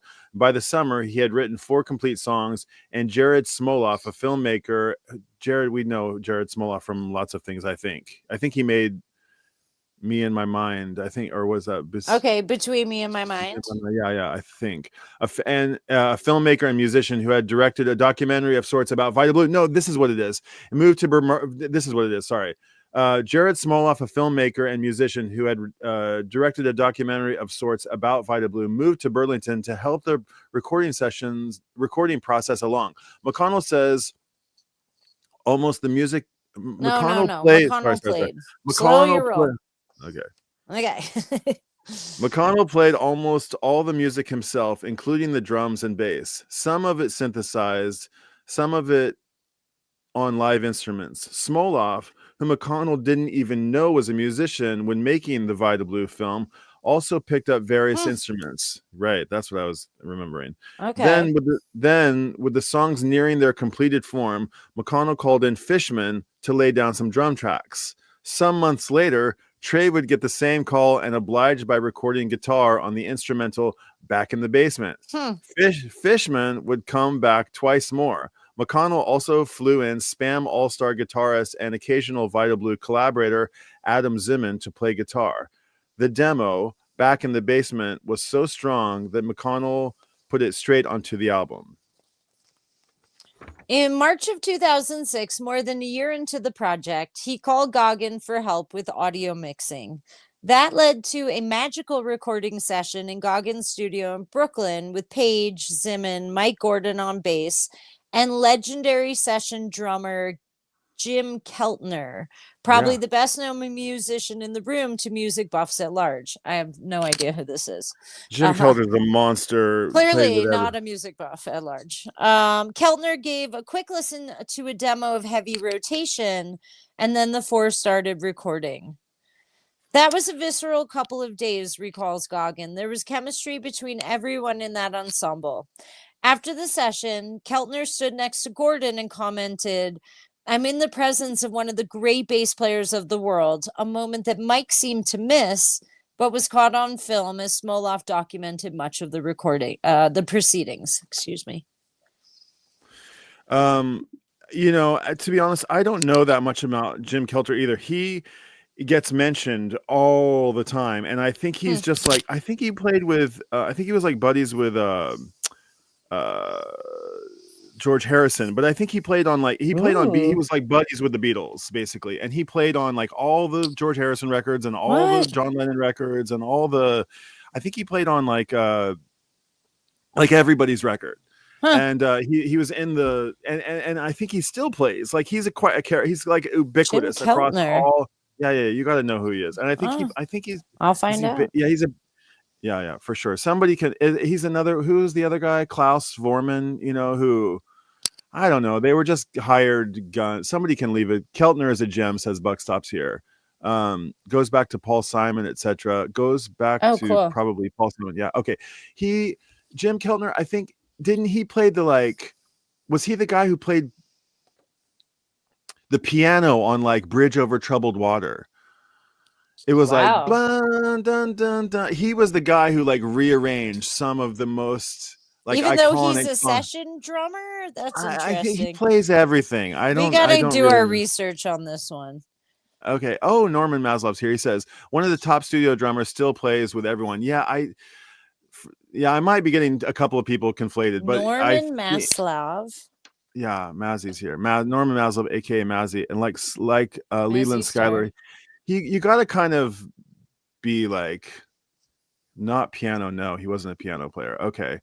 I think he was a multi-instrumentalist. Who was the guy who played piano on Bridge Over Troubled Water? I know that those two guys are mentioned in the same sentence. But anyway, we're getting distracted. We're getting off topic here. Let's keep going. So for Mike Gordon to get the theme of our podcast, right? I'm sorry, but for Jim Keltner to say that I'm in the presence of one of the greatest bass players is a giant accolade for Mike Gordon. Yeah, huge. But then for Mike to miss it is so Mike Gordon. Oh, that's right. It's really funny. Poor guy. Poor Jim Mike. Keltner. Yeah. Is it? For Gordon. Where do we start? For Gordon, that's me. McConnell. Okay. For Gordon and McConnell to play together on heavy rotation represents a poignant moment as it's one of several songs on the album where Page lyrically tackles life after Phish. These are the lyrics. But the music that came and went, amusements that paid the rent, rules that were slightly bent, but never too far, he sings. Later in the song, he asks whether or not I can weather, not the storm, but the calm. The song Rules I Don't Know goes a step further, putting tune and rhyme to the most resonant questions of his post-Phish life. How can I leave this behind me with all that's around to remind me? How can this road help unwind me when it's the road I don't go that defines me? Right? McConnell is quick to point out that the lyrics are story-driven, not autobiographical, but it's hard not to listen to the album and find connections. Now, keep going. Okay, go taking for it, yeah. a band on the road and promoting an album that bears his name, Page finds himself in the unfamiliar position of frontman. On tour, that manifests itself in the most literal sense. His piano is boldly situated at the front of the stage, and in countless symbolic ones. Hours before the band's first 2007 performance at the World Cafe in Philadelphia, they performed once as a group at the Modown Festival the summer before. McConnell was fiddling with a notebook during sound check. He looked up and realized that everyone on stage was staring at him, waiting for his cue. I was like, I really am in charge now, he says. Yet with his current touring band, which includes Smoloff on guitar and Rhodes, Zimmern on guitar and vocals, Gabe Jarrett on drums, and Rob O'Day on bass, McConnell leads like one would expect Page McConnell to lead, in a thoughtful, unsplashy way, as the consummate gentleman. He's like a ship's captain, Zimmern explains. He's got his hand on the wheel, but not throwing the boat back and forth. The wind is pushing it. He's not trying to pedal the motor in it the whole time. It makes everyone feel like part of it. When not on tour or promoting the album, McConnell lives a quiet life. He terms himself a creature of habit, going to bed early, stirring each morning around 6 a.m. just because his body tells him to, and eating breakfast at the same coffee shop each day. The only daytime leisure activity he describes is driving his old Land Rover in the snow. At night, he often sees live music, but seldom sticks around for more than 2 or 3 songs. He met countless people through Phish and considers many fans to be friends, spread all over America. But in Burlington, which he returned to after living in New York City from 1995 to 1998, he says he doesn't maintain a very wide social circle. He spends half the week taking care of his 7-year-old daughter and has a girlfriend. One of the people he sees is Mike Gordon, who stops by for a chess match about once a week and wins most of the time. He and Anastasio talk occasionally, while he and Fishman connect even less, although McConnell stopped by the Bowery Ballroom in New York in April to watch Fishman's raunchy band Touch Pants. That band is a riot. I'll tell you about that. I don't know anything about Touch Pants. And the two caught up after the show, but he still considers all four former bandmates to be good friends. The fact that everybody plays on the album is sort of a statement unto itself, McConnell says. It's far from the main statement of the album, but it does say something.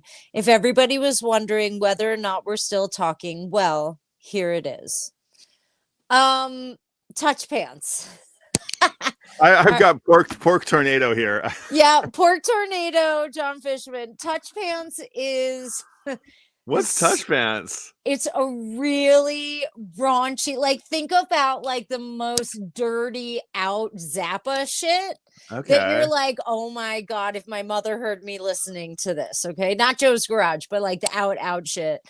That's what Touch Pants is, but add in a toilet. Okay. So you got John Fishman on the drums. Okay. All right. You have I gotta go through and think about it. But a buddy of mine that I did Wanderlust tour with, who's he's a stage manager for Mike Gordon. Why am I spacing his name? I can see his face. You've got a couple Burlington guys, maybe they're main guys now, and they sing about raunchy sex shit. And the main dude sits on a toilet while they sing all the raunchy songs. Oh my God. It's very like shit performative humor. Yeah. Shit. Okay. God, why am I spacing dude's name? This is gonna drive me crazy. I worked with him for a number of years. He was friends with Joe. He's kind of this wild dude. Like if you pass out at the production party, dude is writing on a Sharpie like dicks on your face. This is what Touch Pants vibes is. And Fishman is the leader of the band. He's the drummer. He's not singing. He's drumming. He's laughing at everybody the whole time. It's oh my God, this is really gonna bother me, Chris. Oh, geez. It's probably better I don't say his full name. But anyway, he's a Phish production dude. He was on Wanderlust tour. He's a Vermonter. Chris, anyway, Touch Pants. You can look them up online. Okay, you don't want to, but if you like the raunchiest of Zappa, you might like Touch Pants. Okay, I do love some raunchy Zappa. He had some mammalian protuberances. Yeah. I saw them after Dick's one year in Denver, and I was just like, oh my God. I am just going to keep inching my way back from the front of the stage so I am not targeted as a woman at this show because there was some out shit. I don't think they're very politically correct at all. Well, we got some hellos here in the chat. Keltner's a gem. Studio session musician of all LA, I think. Yeah, I think like everybody who lived in LA, maybe he played on it. Yeah. One of the top studio drummers still played with everyone. Yes. No, not piano. Okay. I thought he was kind of like, yeah, just played. I thought he was like a session. Yeah. Like a wrecking crew, whatever sort of character. Check the musos who played with Bonnie Raitt too. Okay. Musicians who played with Bonnie Raitt. Okay, yeah, like, yeah, this incestuous family of hardcore music hit makers and session people. Birmingham and beyond Louisville, Kentucky. Okay, what are you guys talking about? Zappa was a family man. Funny that. A good soul. Let's see. We love us some Zappa. Was good on censorship and honest. Check him versus Tipper. Oh, that's yes. Hilarious. The mothers of prevention, aka the mothers of invention. Yes. The worst one on the Tipper Gore is this twisted sister guy, the D Snyder. He's a riot. Okay. Thanks for being here, everybody. Appreciate you being here. Keep the comments coming. Where are we on? I don't know. I have to remember this guy's name, so I'm like logging onto my computer real quick to find it out. He raises the Chris. Okay. You read. Okay, so of all of which he raises the inevitable question, one McConnell meets with wry acceptance.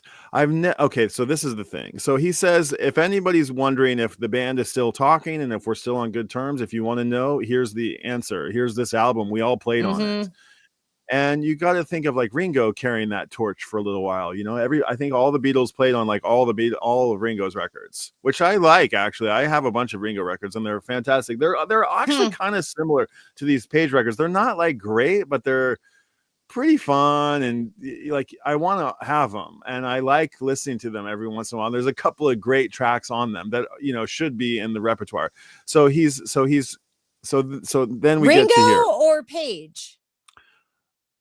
Now I'm comparing Page to Ringo. Is that like on Ringo's records, all the Beatles played on all the Ringo records. I don't know if they all played on the same tracks, but the fact that Page has a song that has all of Phish on on several of the tracks proves that they were still talking. Okay, forget that. Just keep the George Harrison comparison. I just want to say, it made me think, like, what is a Ringo song post Beatles that I know? God. Boogaloo, camera, photograph. Think of there's a handful. What that would be. Anyway, go on. Let's. Okay. We have like 4 more paragraphs. Let's try and get it. Okay. So all of which raises the inevitable question: one, McConnell meets with wry acceptance. I have never said that I don't want to play with those guys again. I think it would be a shame if we never got to play together again, and I still believe that. But Phish playing together again, even alone in a basement, would start a string of questions about goals, of individual feelings, and where and how limits should be set. It's why most of us try to avoid sleeping with our exes, especially if 90,000 people would probably show up to our first date. Every once in a while, it's not the worst choice. Or is it? I don't know, says the single girl. I'll keep going. I compare it to the sun, which is a great thing. Everybody loves the sun, but it has this magnetic force that just pulls everything to it, and it's huge. And you kind of can't get away from it, McConnell continues, clearly working through an analogy he's considered many times. It took over almost every aspect of my life, Phish did. It wasn't that was a bad thing, but if I was to want to get the band back together, I would either have to accept that I was going to join this thing, which conceivably could be something like the sun, with that kind of huge magnetic force, or say, well, yes, I want to get back. Sorry, I got hair in my mouth. With that huge kind of magnetic force, or say, well, yes, I want to get back together, but I feel comfortable with this and this and this. There's no reason, I suppose, why the 4 of us couldn't get together and start jamming in some room and not tell anybody. It hasn't happened yet. But there's not like a ton of reasons why that couldn't happen, except that Mike's busy, Trey's busy, Phish is off busy. We're all busy now. Pressed about how that might happen, he pauses. I don't know what that catalyst would be that would be the spark that would get us back together. Maybe you just can't know that. Could it happen in 15 years? Sure, why not? Could it happen in a year? I don't know. Could it happen in 25 years? It also could never happen. Even the most forlorn Phish fan has to acknowledge that for Phish to reunite anytime in the near term would subvert each band member's journey towards self-reinvention. That journey, as evidenced by Page McConnell, can yield musical dividends simply not possible within the boundaries of Phish.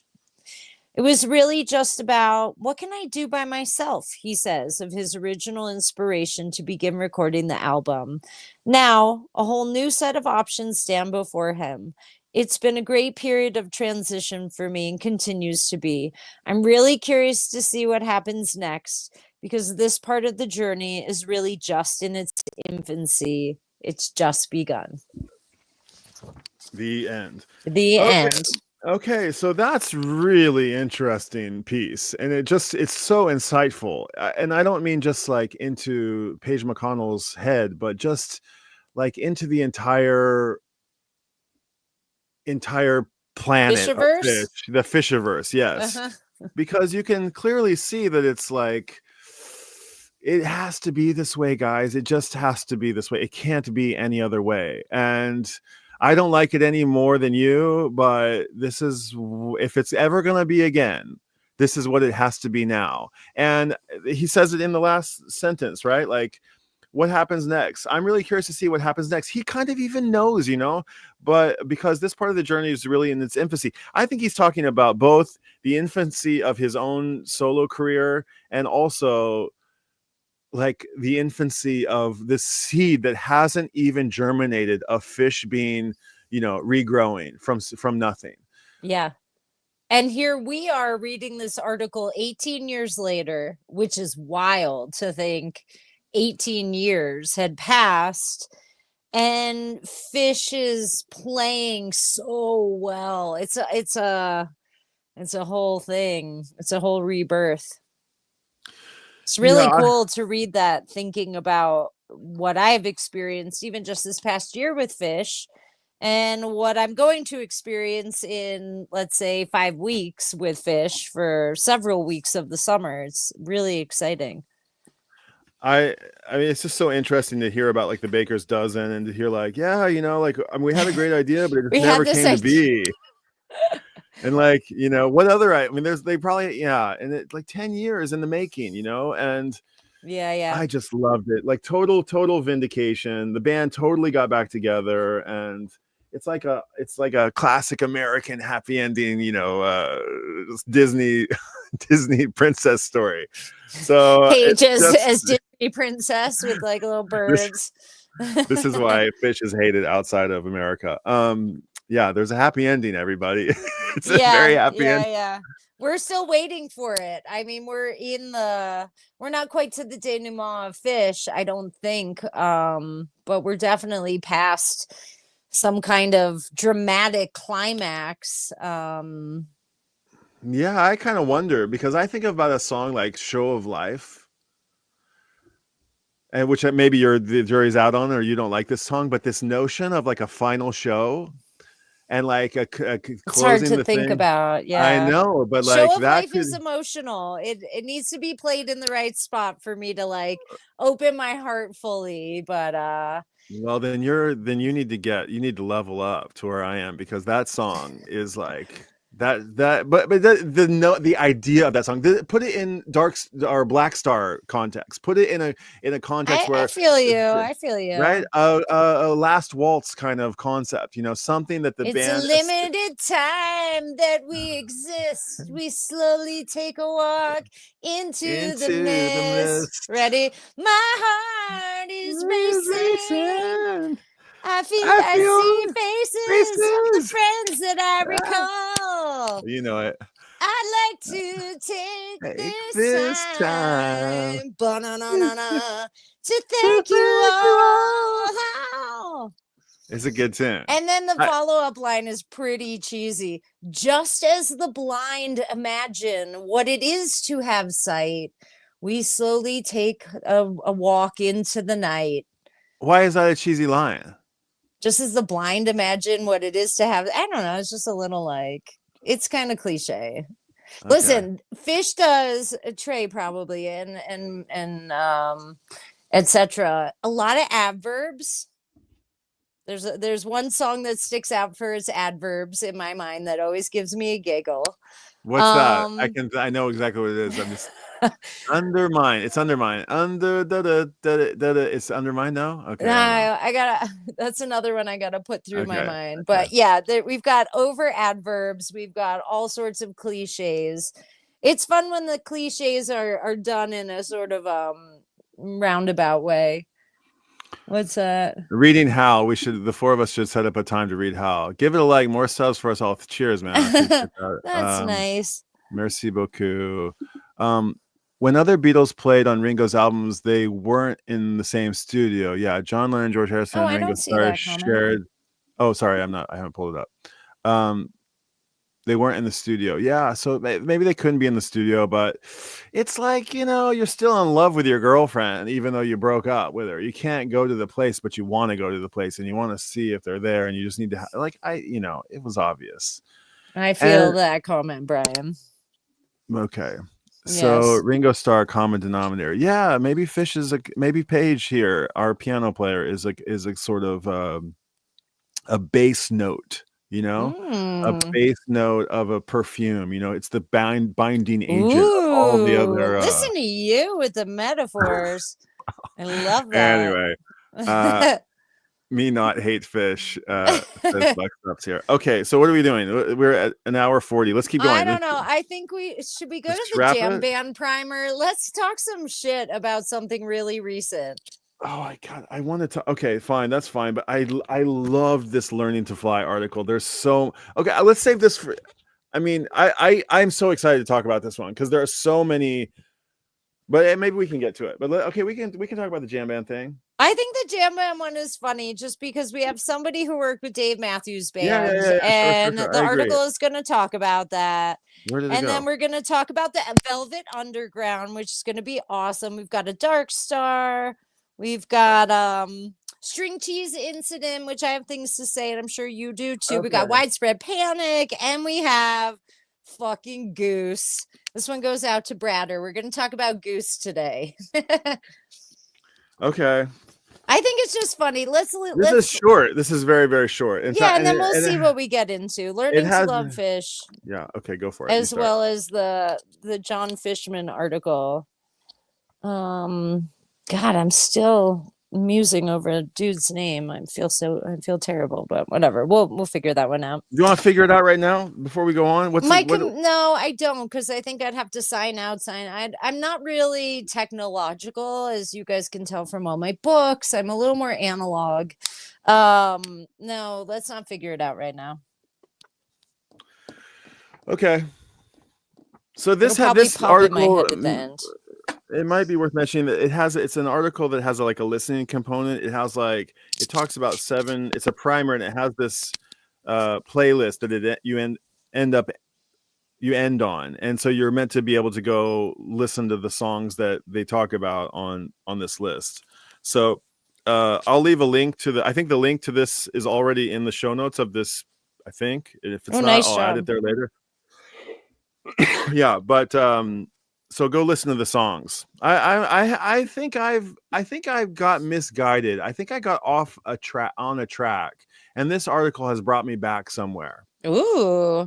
Yeah, okay. I think I got away from some things, and I started thinking the wrong way about some stuff. And I think this article made me scratch my head and be like, wait, why have I been thinking this way so long about this and that? So anyway, let's get into it. You start. I started the last one. Okay. We are reading a 7-song, 130-minute jam band primer, listening to noodling tracks by Dave Matthews Band, Grateful Dead, Goose, and more, May 20th, 2025. And we are in the New York Times. By Mark Tracy. Dear listeners, it has become a joke among a few friends and colleagues that I am the newspaper's jam band correspondent. I have written and popcasted, interesting, about the Grateful Dead, Phish's wizard-like lighting director, and last month, Goose. I do these stories because I like this music and in some cases love it. Now it is time for me to make my case.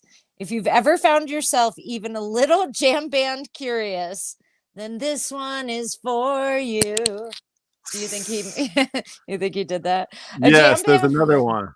There's another one in here somewhere, yeah. A jam band borrows the grammar the Grateful Dead set more than a half century ago. Concerts with ever-shifting set lists, songs with ample room for extensive improvisation, eclectic musical roots encompassing bluegrass, gospel, jazz, and rock, Southern, prog, classic, indie. Fans who treasure live recordings over studio albums and an ethos that is laid back and, though sometimes serious, rarely self-serious. Roll your eyes if you must, but jam bands aren't going away. Goose and the virtuosic guitarist Billy Strings are on the cusp of mainstream moments. Suddenly, somehow, the Dead became a little bit cool. Jam bands might be perfectly suited to our era, in which an artist's best bet is developing intimate relationships with core groups of passionate fans who will pay for tickets, merch, and subscriptions. What follows is a 101 level syllabus. Live tracks only, of course. If you get confused, listen to the music play. There was the other one. We play bebop. We play bebop because we got a band. So we play bebop in the band, Mark. Okay. I want to just stop here for one quick second. Jam. I fucking hate this word jam. Jam band or jam? Jam. I love the word jam. Jam, man. It's jam. Sometime we should get together, and just jam.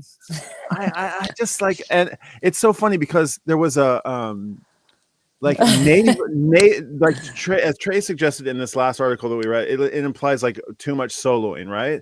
And we talk about like navel gazing. What this is navel gazing, right? Like looking. I think the noodling is the navel gazing. That wandering. Just listen to me on guitar. Do my deedles.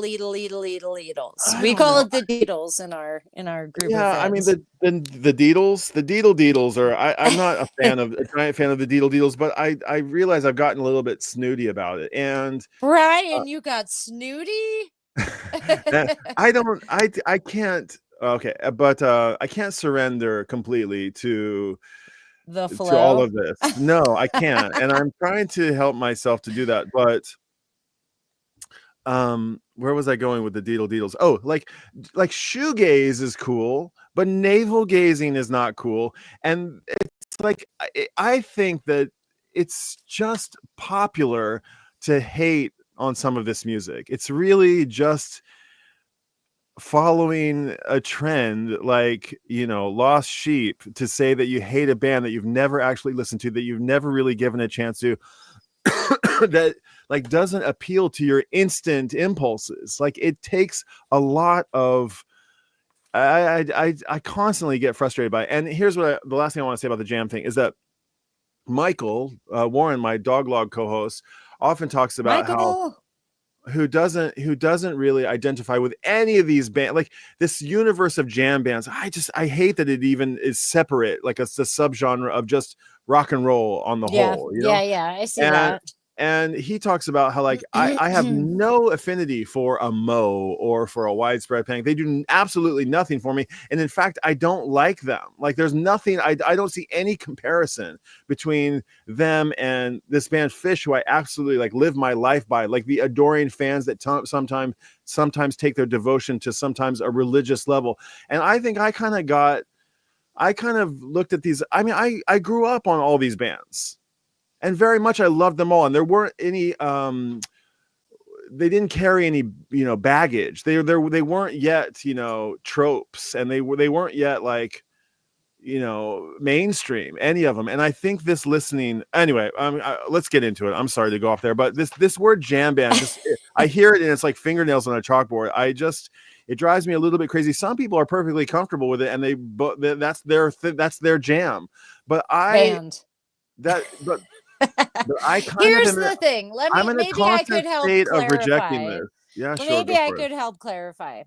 I think the thing that is jammy about jam bands that people are critical about is when it becomes masturbatory. And I will say that as a woman.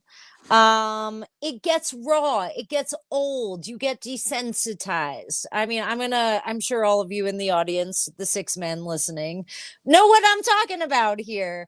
When it gets wanky and masturbatory, I think that's when, for a large amount of people, you get a little eye rolly and you're over it. Next, what's next? Like shuffle, right?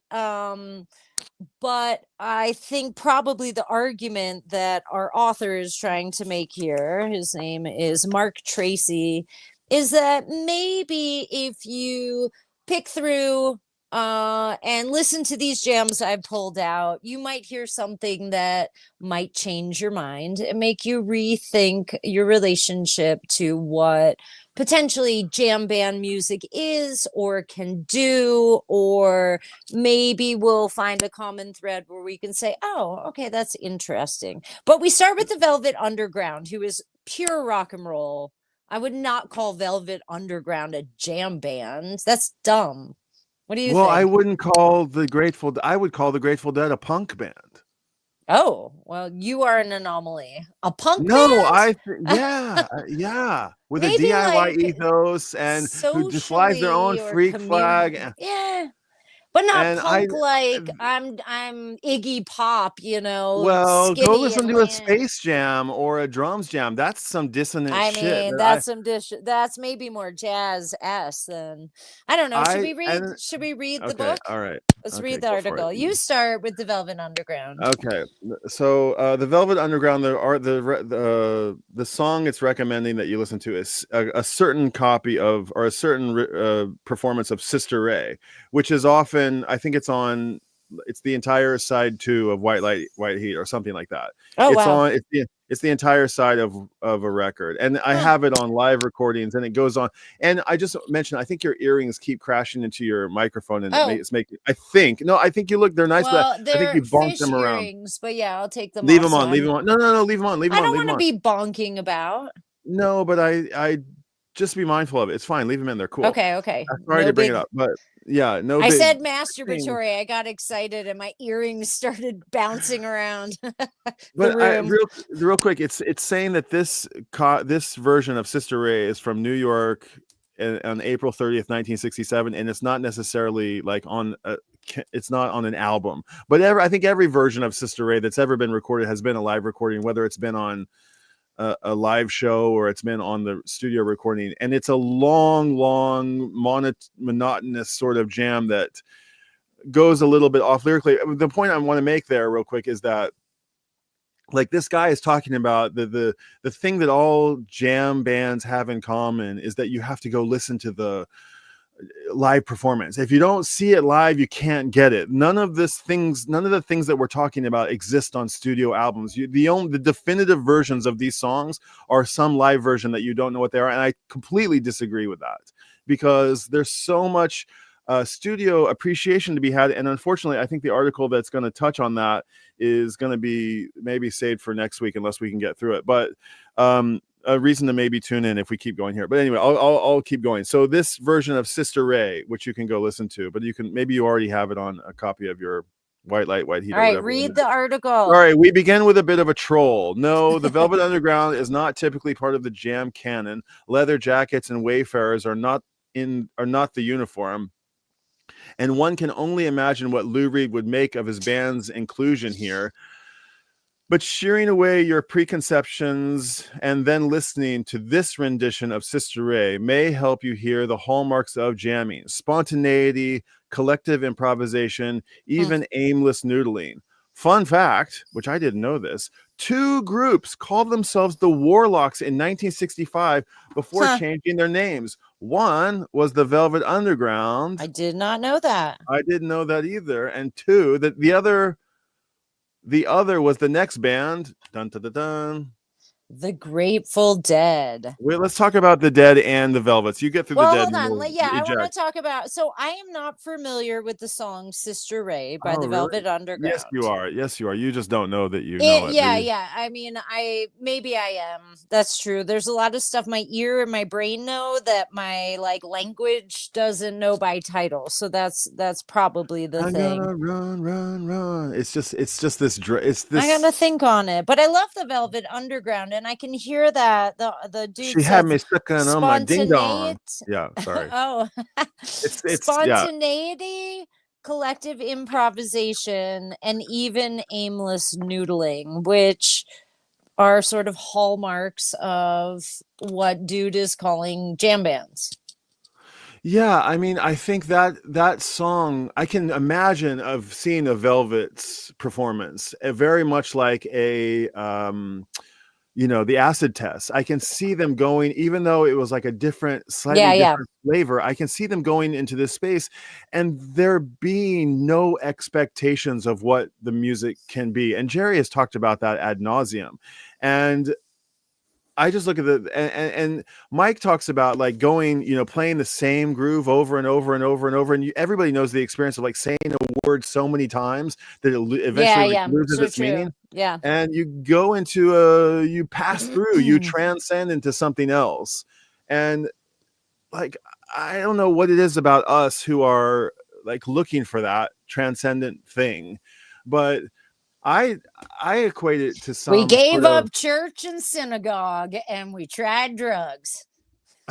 Well, I think it's primal. I think it's like something about like going upstream to spawn or something. I think it's like in our DNA to want to get to a place where we're in a chanting meditative state. It makes us, I don't know what it is, but it's like, no, it's very human. I mean, I have a master's in religious studies. All the stuff that I enjoyed studying was all about the human propensity for repetition in embodied spaces that bring about some kind of sacred ritual experience. And that's why I love the Phish show. In the argument of you had to be there, for me, I had to be there. I love to be there. I want to be there. The ritual action of the going, the sitting, the waiting, the excitement, the dancing, the set list or the set break. I mean,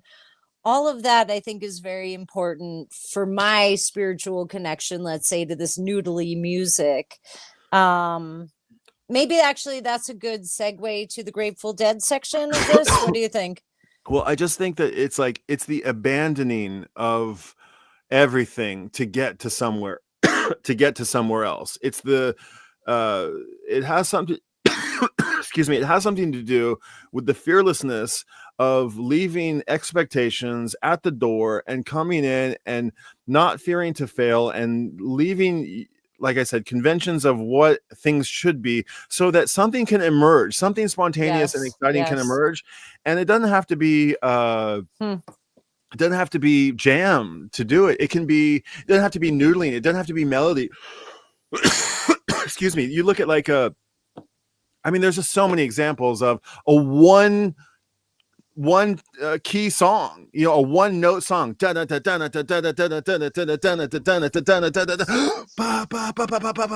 hop is like filled with it. And I think like the Velvets and the Dead are like a perfect places to start because I think they both did it perfectly in totally different contexts. I think the Velvet did it in the dive bar, you know, horrible toilet, terrified to go into the toilet, you know, underground stinky cigarette club of New York, and the Dead did it on like, yeah, where back alley warehouses, you know, where they're drinking Kool-Aid and you know, freaking out. So I really think they're one and the same, and that's why I think a punk thing and those two experiences are super parallel, and I get a little maddened to think that if you have to be in one, you can't be in the other. I constantly find myself appreciating both for the exact same reason that they get. Okay. The Grateful Dead is really punk. There's something in that. I promise you. Sure. All right, let's read about the Grateful Dead. So, okay, keep going. Dude from the New York Times, his name is once again Mark Tracy, suggests that you listen to the Grateful Dead's recording of Dark Star from Veneta, Oregon, August 27, 1972. Now, what's interesting about Veneta, Oregon, and I don't know because nowadays it happens in July, but Veneta, Oregon is where the Oregon Country Fair is. Oh. And what is so fun is the Oregon Country Fair. I've been a number of times.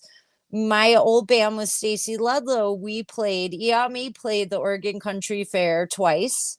And I went once when Dave the Motet was playing, and great stories about Oregon Country Fair. Boy, oh boy, it's such a fun time. My dad went last time we played. He happened to be in Oregon. My dad is a 6'7", 80-year-old former basketball player. He plays in these old guy leagues, and he happened to be in Oregon playing a basketball tourney. And I was like, well, Dad, you know, me and my hippie friends are playing at the fair. Why don't you come up? And he and his buddy Lenny from Jersey. All right. These guys are so funny. Mainstream as they come. So New Jersey, so Jewish, so basketball.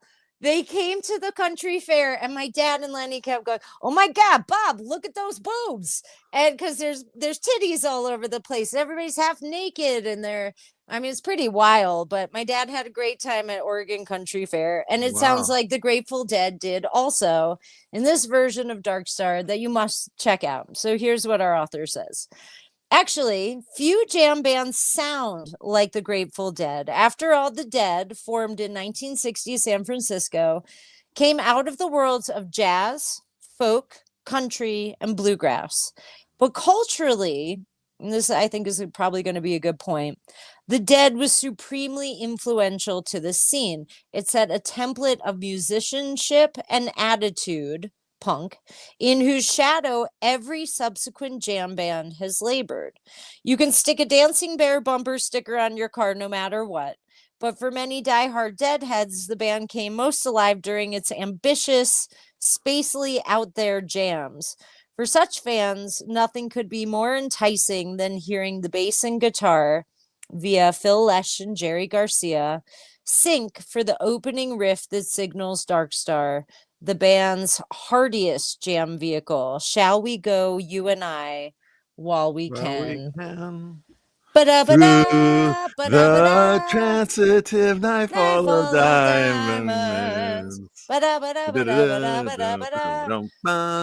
So when I was in high school, of course, I had Skeletons from the Closet, I think it was called. It was a kind of like best of.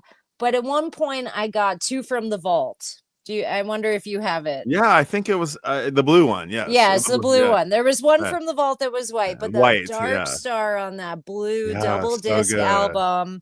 It was this paper kind of soft cardboardy album. It opened up. Oh, that's still like my definitive Dark Star. And I would come home from being at Maggie's house, probably still lit up on something, put that on real quiet in my house and noodle around in my bedroom.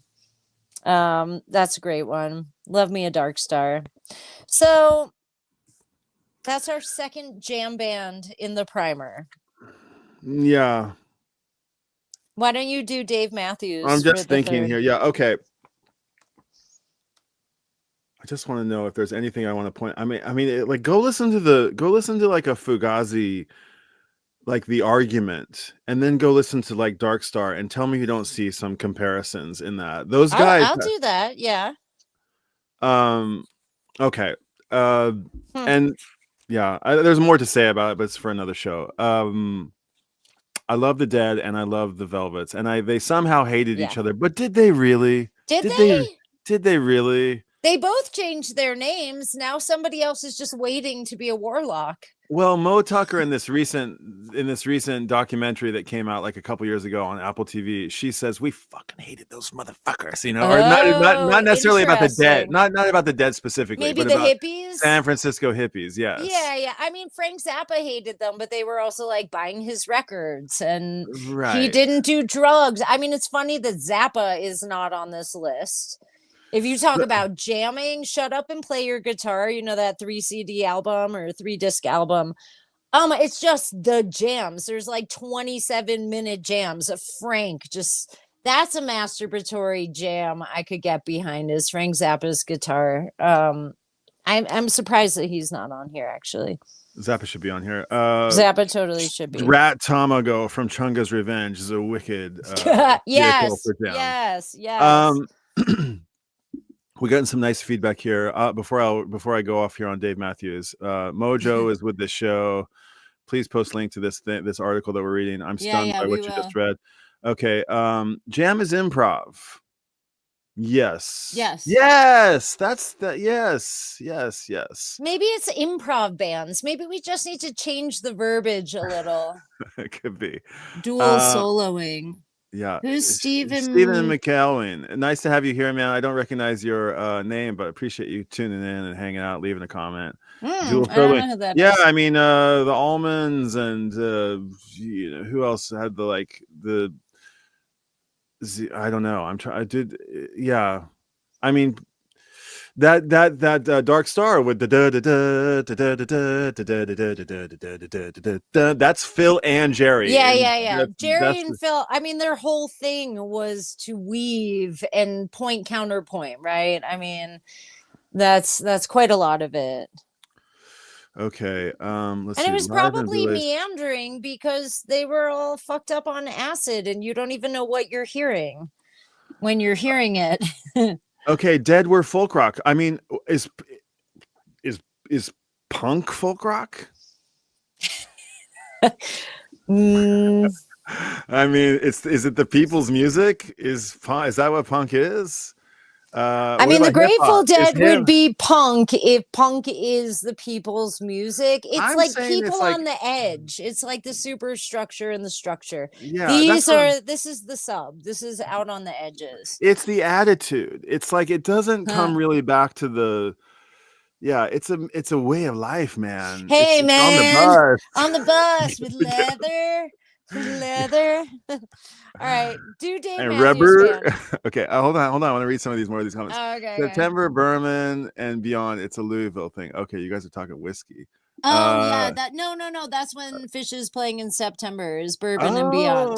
Okay, cool. Yeah, Nice. Louisville, maybe Kentucky Louisville. thing. All Louisville, right. not Okay. Louisville, Colorado. Go back to Charlie Parker. It Wait, says so dude is coming from South Africa to Kentucky to see no, Phish? That's two different dudes. Grateful Dogs is going to go see Phish Okay. in That's our September. Arkansas friend. Yep.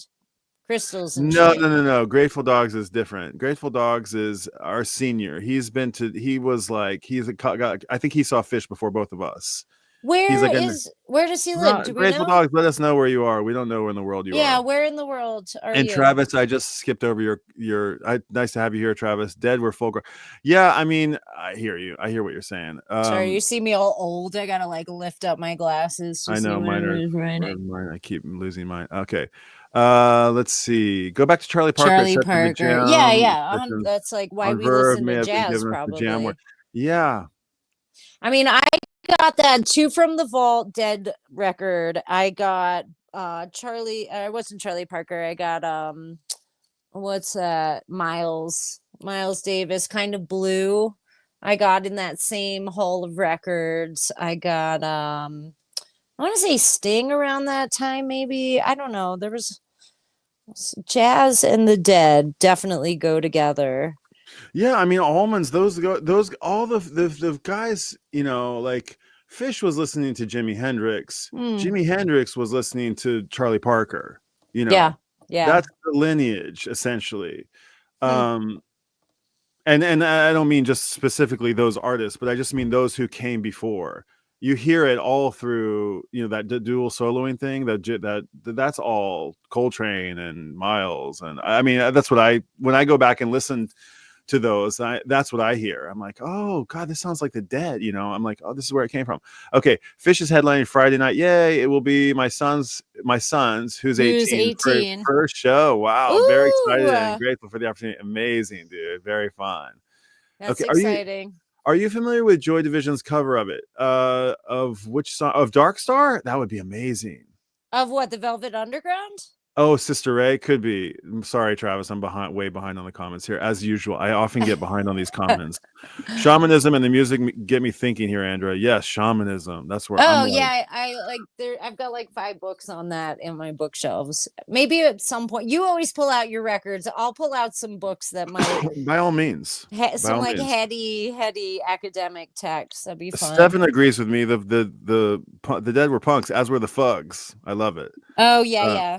I wonder, Okay, I need some water. Get your coffee. Get some water. Can I have? Yeah. Why don't I'll read the Dave Matthews Band? No, I want to read it. Okay. Oh, fine. Okay. Then you just do it. All right. Let me just keep going. Okay. Repetition. No, do a thing. You want me to read a poem? Should we have a poetic interlude or something like that? Yes, please. Yes, please. Okay. Dude. All right. Okay. Back. You go do a thing. I don't actually. All my poetry books are over there.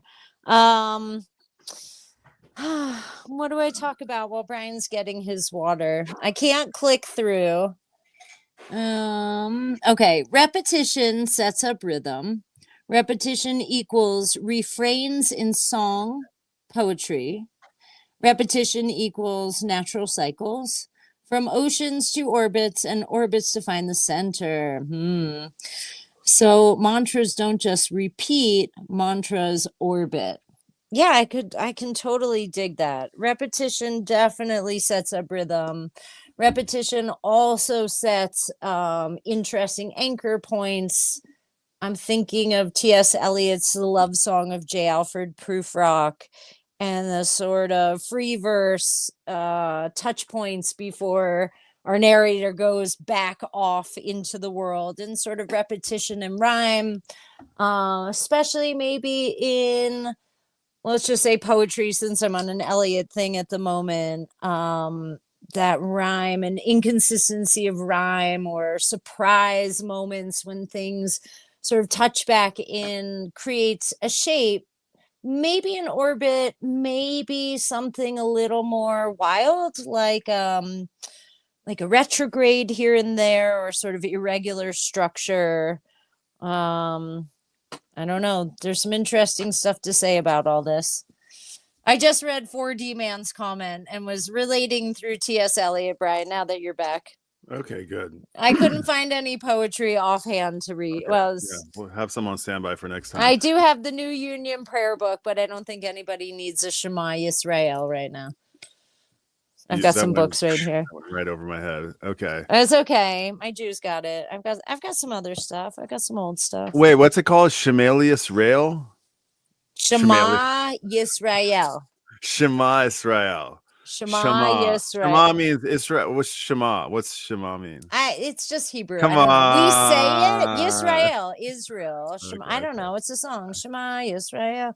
Anyway, let's get back to our reading. Yeah, I do, but I just want to acknowledge the people who are. We've been going for 2 hours and 15 minutes, and people, if they've been sticking around, they've been giving us their attention, and I just want to appreciate it and honor. Gutted the Mavs sold the playa. What's that mean? The Mavericks sold the playa. I don't know. What's the Mavs sold the playa? I don't know. It could be a Burning Man reference. CBGB, hello. Yes, godly to me. Says Buckstops here. Okay.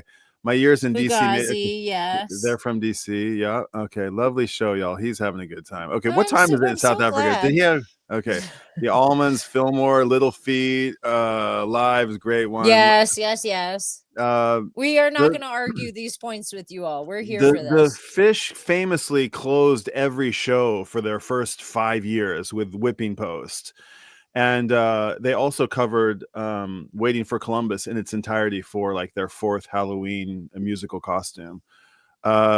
We go on, and So It Is. I got your So It Is reference in a recent comment. Live music is where it's at. Yes. Okay. 40. The buck stops fear. The Bucks do sphere. Okay, let's see. Yes, well, I love that 4D Man and Stefan are falling in love on our podcast. They're before they came here. They're old buddies. Yeah. Okay. Yeah, this is fun. I'm just a visitor in the no. You've integrated yourself. You're welcome to the club. I am a big loser, and I have no vinyl. Thank you guys for letting me in to your club. I think, yeah. Well, orbits are elliptical, not uniformly a circle. So yes, irregularity in there, a variation. Yeah, I think technically an elliptical orbit, don't quote me on this, but I believe 2 center points. There you go. So, and one of them may be hollow, and the other may be substantial. So anyway, okay. Oh, listen to you. No, but yeah, anyway. But I was just gonna try to make some comparison to something. Anyway, Mavs reference to basketball. Okay, the Dallas Mavericks, I think. Oh. Okay, they sold a player. All right, you guys are talking. Okay, let's stick on. Let's. Okay, Dave Matthews. Here we go. I'm excited to read Dave Matthews because I am like, I heard the mention of Dave Matthews just made a whole panel of people on a stream not so long ago just go. Our last stream when I was saying Dave Matthews is from Yorktown Heights, New York? I think it was about like him getting inducted and into the Rock and Roll Hall of Fame, and somebody was just scoffing at the absurdity of this idea, and I was just like, and I was like, what? Even you were kind of throwing him under the bus on one of the streams, right? So the thing that I think about Dave Matthews, I just went, so Dave Matthews Band, Dancing Nancy's. This is from New York, August 19th, 1993. Can you sing Dancing Nancy's? All I can hear is Tripping Billies in my mind, and Satellite, which I like that one. The video that I think, if there's the link that he links to of this Dancing Nancy song, it's either an image of this club or it's an actual video. I forgot if I might have watched a video, but it's a tiny little venue. It's like a what's the Sundowner sort of style, low ceiling place with, and there's so much chatter going on in the back of the bar. Oh, I wonder if it's what was that club in New York that all the jam bands played in the 90s? Maybe it might say it in here. So good. It was he's got, I think his guitar, my brain, I thought of two things. His guitar sounds like an Ovation. He doesn't play an Ovation, but it's got that brilliant, brightened sound to it. It's got that like brand new strings on a guitar sound. And I don't know if like, not everybody, I think that's kind of like that's a means something to somebody. It's kind of like, I don't know, but you know what I mean? Like it signals like if you play an Ovation, like who do you know that plays an Ovation? Do you know the Ovation? You know what I'm talking about? The guitar with the curved back. You ever played one of these before? You never played an Ovation? I don't think so. An Ovation has like, it's got I'm this, not like, a real gear nerd except for like Telefunken and shit. Well, that they have like this onto. certain tone. They all have this certain tone, and you can basically achieve the same tone by putting brand new strings on a guitar, I think. And they have this sort of like Indigo Girls kind of tone. I don't exactly know how to put it, but it's this bright sort of like mini festival sound or something. So is that what Dave Matthews I plays? think that's working against him. I love it, but I think it's easily hateable. I think it sounds like a cheesy. I think it's got a little bit of a cheese factor to it, but I personally fucking love it. I love the sound of this brilliant guitar, and I think the way that he plays the matches and the rhythm nature and the African rhythms that you find in those songs really. They work to the tone of that guitar, that particular like staccato, that really appeals to it. And I think like, I don't think they hear that tone and they think like something else. And then the other thing I thought about Dave Matthews Band is that I think it's a fucking terrible name for a band. I love the Dave Matthews Band, but had they been a Phish, even though Phish is also a terrible band for a terrible. Listen, we haven't gotten to the string cheese incident yet, which also is terrible, but arguably the worst band name ever. And if you talk to some of the musicians from that band name, or they're from the band, they wish they had a different name sometimes. Okay, I just wanted to point that out there. So the thing is that I think I fell prey to hating this band because, not hating them, but not giving them a chance. It was too Ovation sparkly. Yeah, and I was like, okay, there's a real reason to not. Well, maybe it felt commercial, strictly commercial. Yeah, but when you go back and listen to it, it's so not that. It's so prime for adoration. There's so much musicality and so much tender songwriting in it, and I just think that if you just these guys don't deserve any accolades. It's not fair to this band. And I think Phish on this list of bands, the Grateful Dead, the Velvets, they get, somebody wrote on one of my things, the Velvets are an overrated band. I mean, what? Oh, this was a comment. Okay, I'm sorry. I'm really good. All right, read the thing. Okay. It's what time is so it? Short. You're just getting your morning on. No, but my family's waking up. Setting and the rain is falling. So unfortunately, we're not going anywhere with this little piece because it's hardly anything. But it says here, no act here has achieved greater mainstreamed renown than the Dave Matthews Band, or DMB, or annoyingly Dave. Like, yeah, to my point, like, Dave, it's Dave. Hey, Dave, open up. It's Dave. I love all my Daves. I love me a Dave. But at any rate, they arguably did so by becoming less of a jam band, exploring a new studio sound, cutting back on jamming, reaching new and more listeners.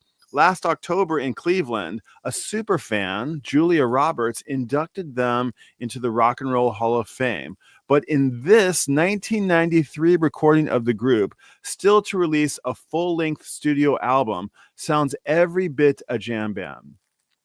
The interplay in the final minutes among violin, saxophone, drums, and guest Warren Haynes guitar will be revelatory to those who have not heard the band in its earliest days. I fell in love with this. This was a little profound. This had me going like, you listened to all the tracks after you got this article, but or a handful of them, and this was one because I know that I'm meant to find the lovability of this music, and I haven't found it yet, so I'm excited about it. I'm excited that I'm gonna be on the.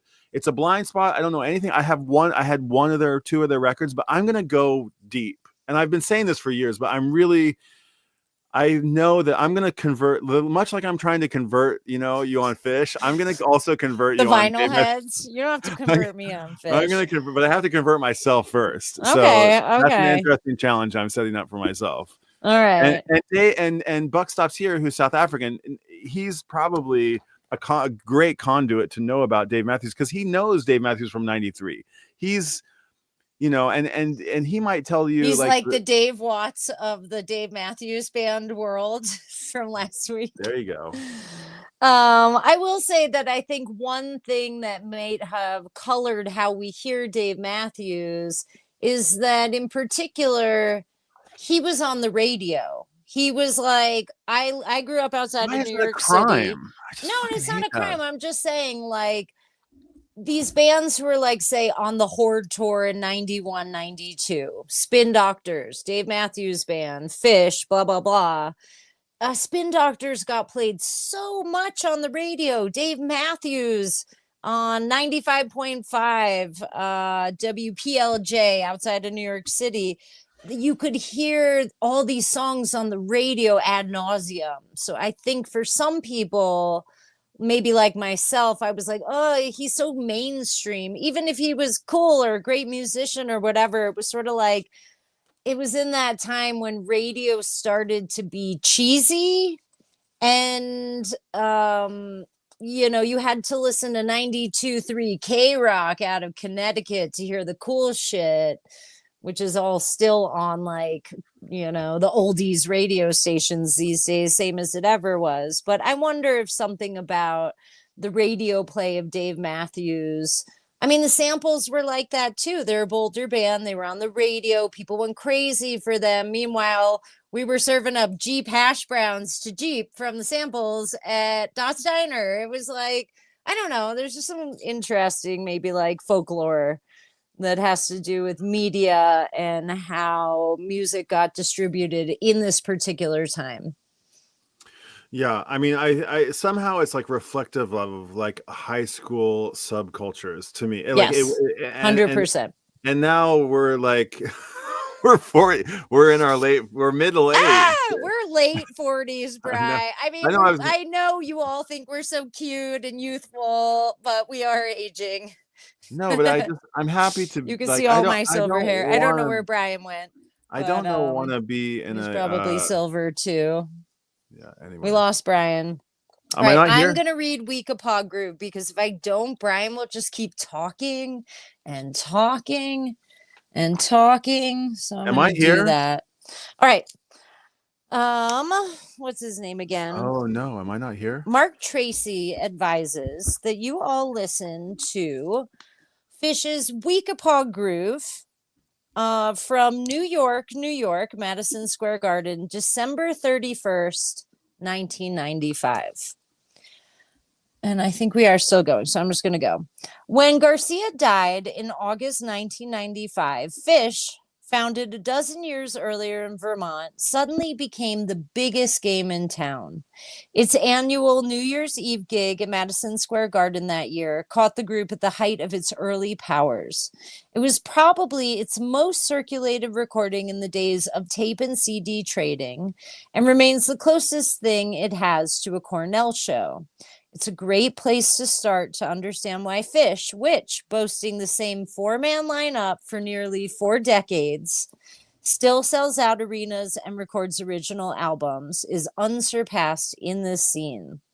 The third set begins with the band emerging a little before midnight for a goofy gimmick, followed by Auld Lang Syne, and then Weekapaw Groove, one of a minority of original songs written by the bassist Mike Gordon. Around the 7-minute mark, Phish moves into what connoisseurs call type 2 jamming, untethered from the song's melodies, rhythms, key. 13 minutes in, the group is fully improvising in tandem, a process Gordon has compared to stampeding buffalo simultaneously turning together. This is the good stuff. Am I here? You're here, here. right? You're back. Okay. You're back. I read Phish's Weekapaw Groove because you were gone there for a second, but I don't just know. hopped back in. Okay. Anyway, I will say about December 31st, 1995. I had gone to the show before. It was at Madison Square Garden on December 30th. And on December 31st, me and Megan and Amanda went into New York City and tried to get a ticket, get a miracle. You put your finger in the air, maybe somebody kicks you down. We tried going in all the doors around Madison Square Garden, finally dejected. We went down towards Times Square, climbed up some kind of something at the public library, and just watched all the people doing the thing. And we missed the Phish show. That's the only Phish show I really wanted to go to that I got shut out at. But you all should listen to the Weekapaw Groove because they're sharing in it. They're sharing in the groove. Yeah. Yeah, this was the Time Machine show, I'm pretty sure. I don't know because I wasn't there. Because they talked about the gag here. I kind of lost my train of thought, but I lost my space in the article. But they said the band emerged a little before midnight for a goofy gimmick. Gimmick, yeah. I think that's what it was. Okay. Yeah, but this I like this a lot. Gordon compared to stampeding buffalo simultaneously turning together. I mean, that's essentially what the band is doing. They've created like a 4-way solo, essentially, what I call it sometimes. It's like everybody is going and it's become this like locomotive going down the tracks, and it's got so much momentum and the whole audience is right behind. And if they can take a big turn, not necessarily like ripcord to another song, but if they can make a big, graceful, turn like a buffalo stampeding simultaneously turning together, it's a feat. It's a total feat. Bring a song back to back to its, what do you call it? Back to its home foundation, or chord structure, to another song. It's an amazing feat of musical prowess. So okay, that's an interesting. Okay, we'll keep going here. Number 5, Widespread Panic. The Wind Cries Mary into Papa's Home into Driving Song. This is from Hampton, Virginia, November 27th, 1999. Covers are a crucial part of the jam band experience. The Dead played Dylan's years before touring with him. Phish covered entire albums, among them Talking Heads' Remain in Light, which bizarrely I just listened to last night, and the Rolling Stones' Exile on Main Street, which I have handy here. During Halloween shows. Government Mule slowed down, She Said, I Know What It's, with ecstatic results. Here, Widespread Panic for the foremost exponent of the jam scene, formidable Southern rock substream. Okay, so you've got Widespread Panic, who are the sub genre of the jam genre, which is the Southern version of it, which is a kind of a long going tradition that goes back to, I don't know what, before Skinner, but Almonds, but even maybe like it goes back to like something we don't even, I don't know, like Well, that's where the bluegrass roots are, is in the South, and the Grateful Dead pulls bluegrass and Bill Monroe. And I think that Widespread Panic comes more out of that rocking almonds, multiple guitars in harmony with each other, exploration. Mushrooms and exploration. Cowfields, mushrooms. Widespread's from Athens, correct? They're from Georgia, maybe not Athens, but yes. I think they're from. They're I saw them dozens of times. I saw them a bunch, and then they just like went away from my interests.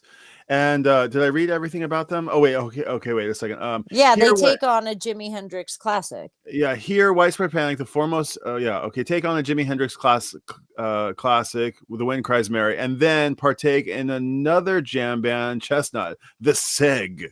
The segue, yes. The seamless transition to a new song, and then does it again. So they segue into Papa's Home, and then they segue into Driving Song. I think Driving Song is their own tune, and I don't know what Papa's Home is. But I feel a little bit embarrassed, or a little bit saddened, or a little bit, what's the word? Like sheepish?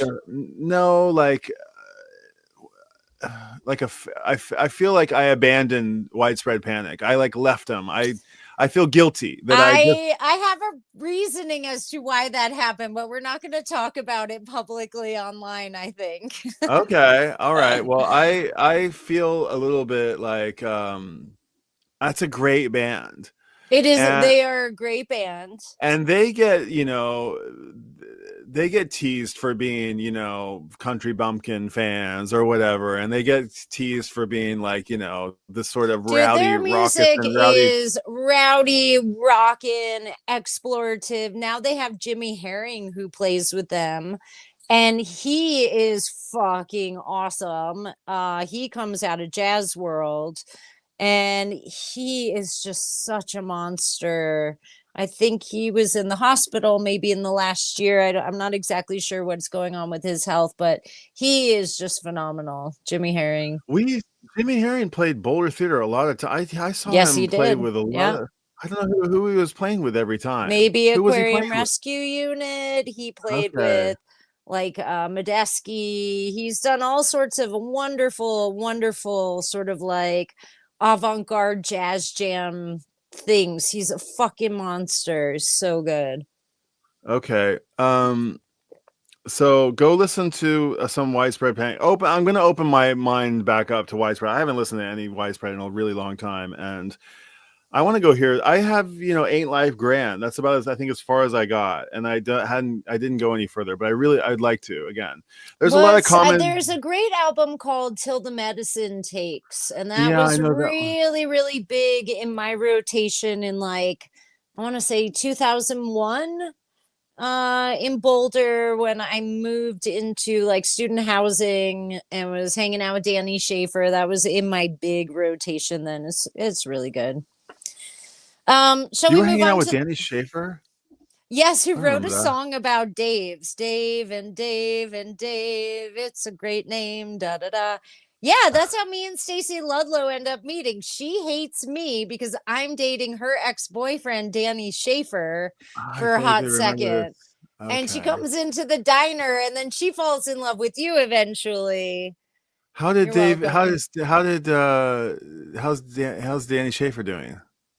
I haven't seen him in a while, but he books the Southern Sun, and so he reaches out when he wants the Maydays to come play, which is always really sweet. That's nice. Yeah, he's doing his family man thing. And actually he and Linda were in a band. Linda plays keyboards and accordion in my band, and they were in a thing together with maybe Joanne Del Carpino, I want to say. I don't know, old school.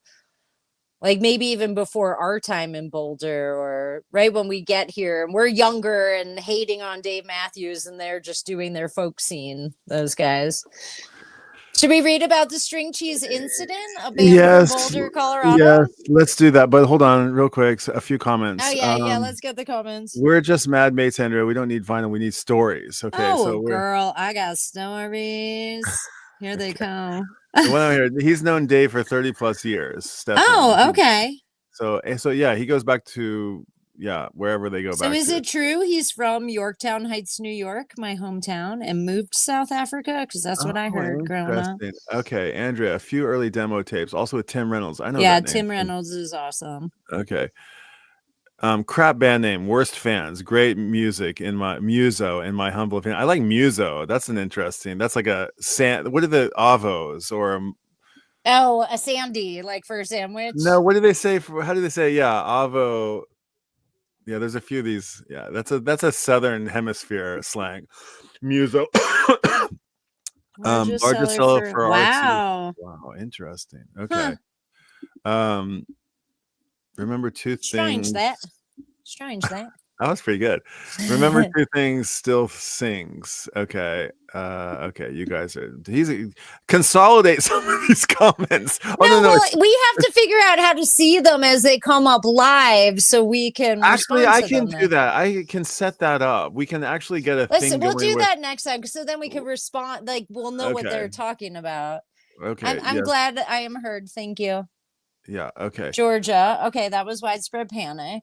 Okay, I don't think Athens. I think somewhere else. Somewhere else. Okay. Oh, Macon, maybe. Go back to the Lovins. Oh, the Everly Brothers. Back to Bill Monroe. Okay, we're talking about the beginnings of the roots of like Southern music, but the Everlys, come on. Okay. Love me some Everlys. Did the Beatles love the Everlys? I think maybe the Everlys loved the Beatles.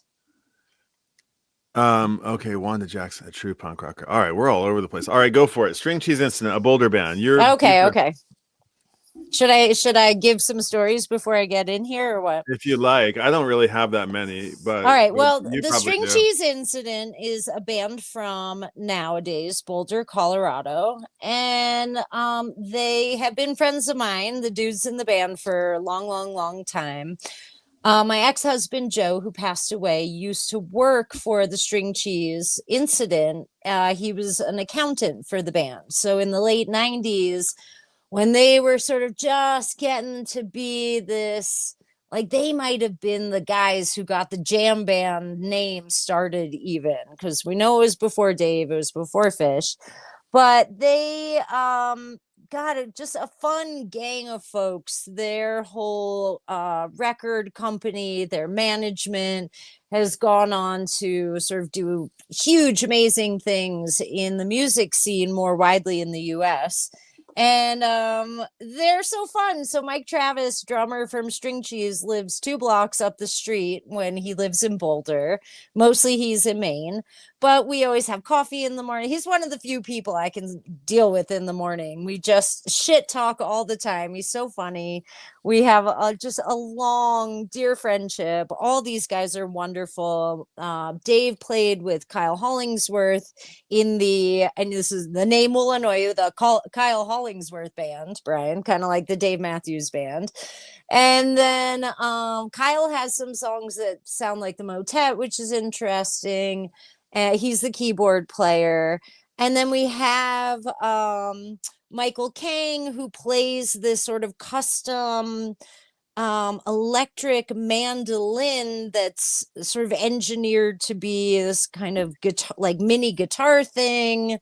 Now we have Jason Han. He's a wonderful percussionist. And Kang also plays fiddle. He plays fiddle, violin, etc. Yeah, he's a violinist. Yeah. And then we've got Keith Mosley, who plays bass, who's really a bluegrasser, and Billy Nershi, who's also a big bluegrasser, acoustic guitar. He plays a little electric too, but they're really big here. Wait. There's the Jason dude. Is he?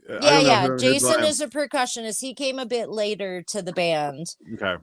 But I don't know. We'll have to get Travis on sometime to chit chat with us. But here is what the New York Times says you should listen to of String Cheese Incident. They say you should listen to a song called River Trance. Very fun.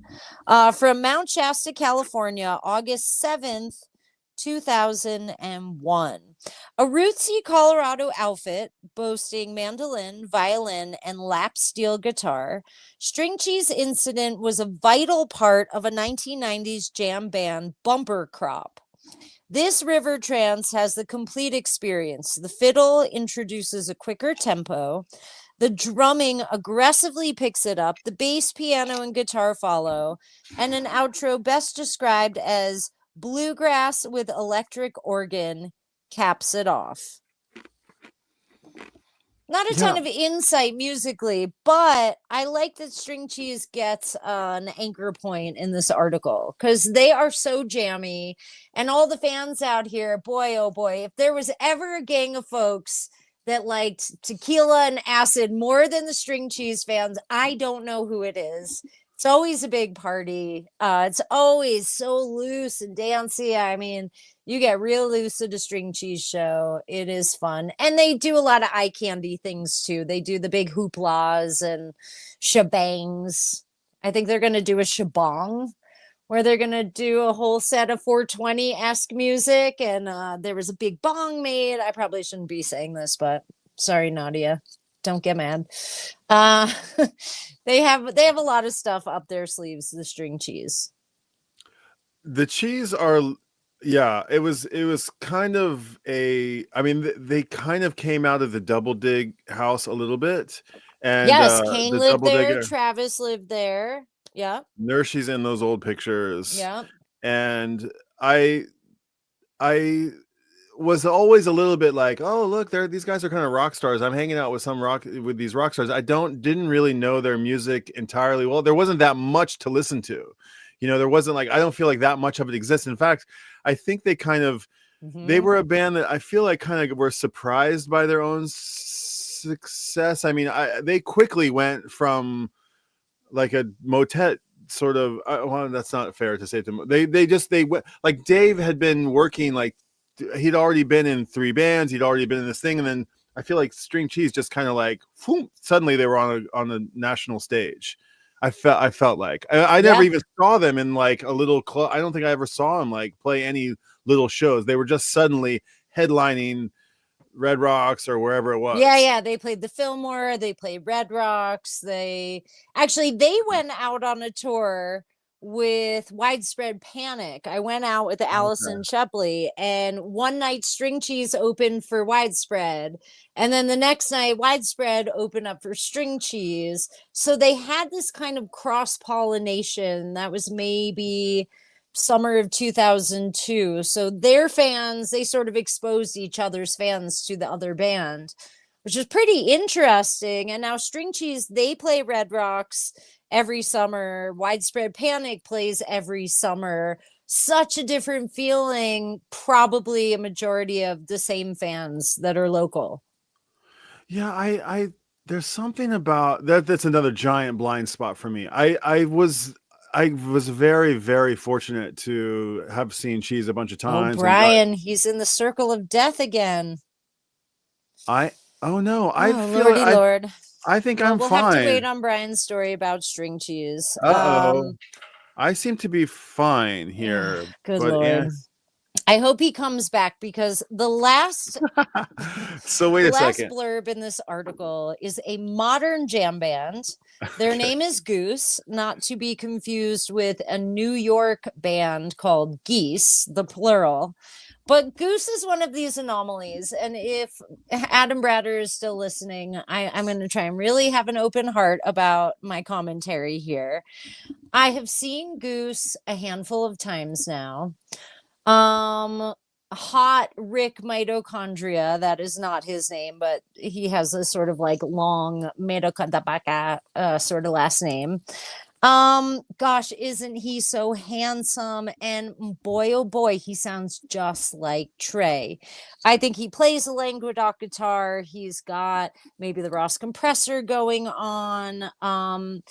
The band, to my ear, when they're in the jam band space, sounds like Phish. Oh, I went on to Goose since you were gone, and I'm sort of prefacing my bias, I think in a big-hearted way, but I'm just giving a little background on the goose here because. I think I'm not going away for anybody except for you because unless Oh, somebody. really? Yeah, I think you're like, oh, Brian's gone. I'm like, no, I'm still here. And you're like, No, no, I okay, saw the spinning circle. Okay, maybe I'm wrong. Were you no, talking no, over no. me while I was talking No, about I goose? just like, that's funny. It's just it's the gremlins. It's fine. No, goose. Yeah, Okay. Rick mitochondria. I love Yeah, it. that's what I call him. Now, my friend Adair calls him the boy wonder. She loves him. She's a huge deadhead.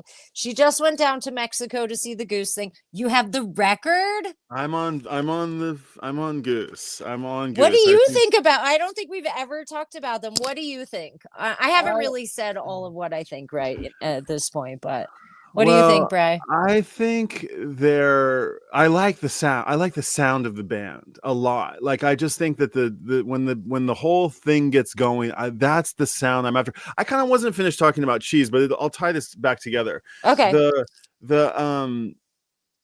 It's really unfortunate that their drummer got canned and then their percussionist left and now the bass player, and it's like, oh no, there goes the band. They're a 4-piece now. Yeah, and that's fine, but I just suddenly it's like it made me realize like how much important, like the importance of like a fellowship in a band is, as silly as that is. And it sounded like they parted, It did not not sound like amicably. a great situation. I think Yeah. somebody did something that was unsavory and they only alluded to it in multiple public statements. And it's all a little bit dramatic and kind of millennial. And it's a little eye rolly for this girl. I'll just say that. Well, I do like the guitar player, and I like the vocals. The vocals are like that guy, Rick. Yes, vocals are nice. Yes, Yeah. he Well, sings here, Amy. just bringing this all back together. Like there's something about Panic there's something very Southern about Panic, and Yes. there's also something very like Southern, for lack of better words, about Cheese. Cheese has got this it's got this roots thing happening into it, but it's on top. It's like juxtaposed on this like Burning Man kind of like total freak flag freedom thing happening, and it's like a whole different juxtaposition of two sounds that I cannot seem to get my head quite around. It's sort of like Telluride Bluegrass Festival.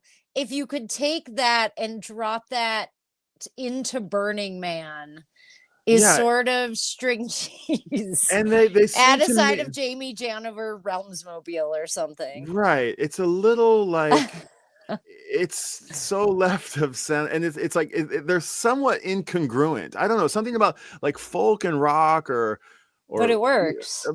Yeah, and I need to like figure and who was I talking about? That was Cheese and Panic. Those two things go together. The rock and I don't know what it is, though. Those guys have the twang, the Southern rock tradition, but Cheese is like a little bit of an enigma. They don't. I think nobody is sounding like them, and they're kind of also sounding a little bit like they're pulling from maybe it's the giant gumbo of soup. It's everything all mixed up in there. New Orleans and the fiddle and the slide guitar and the country and the beards and the court jesters and like it's a bit like over the top. I'm like, I don't know. It's super over the top, but that's like why it's fun. Yeah, I know. And it's I need somebody to come on here and share why they love Cheese like we love Phish. And then you come to a Goose, and I can hear the tonalities in Goose that I can hear the bass, the interplay of the bass and the guitar in Goose that I can hear in Phish. I can hear the vocal harmonies in Goose that I can in Phish. There's another interesting thing that like the Phish guys have like this. I talk about it a lot, and I've heard people disagree with me about this, but none of them are virtuosic virtuosic singers, right? They all have this very, I feel like Phish has this. We've talked a little bit about Trey's gotten better in years, and he's got this vibrato, and he's working with singing coaches, and he's gotten to be like a really amazing singer. And they're all like great singers, but I feel like they're average. They're like above average singers. None of them are like. It depends on the night. Let's be honest with Phish. Yeah, and some nights, I mean, Michael sent me the other day, he's like, dude, you should listen to this 96 Free. The harmonies are atrocious. And I was like, oh God, I don't want to hear that, you know? And yeah, and they still are atrocious sometimes, but there's there's a thing where like I think John and Paul did it, and like Kurt Cobain and Dave Grohl did it. They're like, their voices go really well together. If you layer them in a certain way, it's just the timbre or whatever it's called of their voices match really perfectly. And I feel like the voices of the Goose guys, it tickles that nerve inside me. They do sound really good. Their vocals are good, and their interplay musically is good. I think for me, when I close my eyes in the Jam a Goose, I want it to be Trey, and it's not, and I'm just disappointed. And it ends too early because it's not Trey, but Rick has the same exact Trey tone in his guitar. So it's a tough one emotionally, I guess, for me, because I close my eyes at Phish, and we'll go anywhere, we'll go everywhere, we'll go nowhere. But it's just like, it's like a bad copy. It's the Simulacrum, and it's like, where's my original? Is Simulacrum? Ooh, yeah, that's like this French postmodernist term from Jean Baudrillard. So it's like the copy of the copy of the copy to where there is no original is a Simulacrum. And Baudrillard wrote about how you go to Disneyland and it's set up like a main street, but there's this whole empty parking lot. And then you park your car and you go in and you get the simulation of the happiest place on earth, or but it's not real. It's a capitalist construction, right? Or the Mona Lisa, you've seen her smoking a joint. You've seen her, with a ball cap on. You've seen her so much that maybe you don't have to go to the Louvre and see her because the original doesn't matter. She's so ubiquitous. And really the argument in a sort of theoretical world is that the original matters, and the original has an aura. And for me, that original sound, the aura is Trey and Phish. And I miss that aura of what I hear in the sound of the guitar tone and where that would sort of take me. So it's kind of like it's like a cheap purse on a New York street. It's not a Fendi. It's not a fucking Gucci. It's a fake. It's plastic. It's not. Oh, sorry. The but high fashion reference here. I love it. That's not the one I would go for, but I love it. I know. But you're not going to hear about Fendi and Gucci and Hermes on another VC live. You're like, the seam goes right through the Gucci label. It's not real. That's how you know. My grandma told me. She was a seamstress. So you don't do that. Anyway, Rolex watches apparently.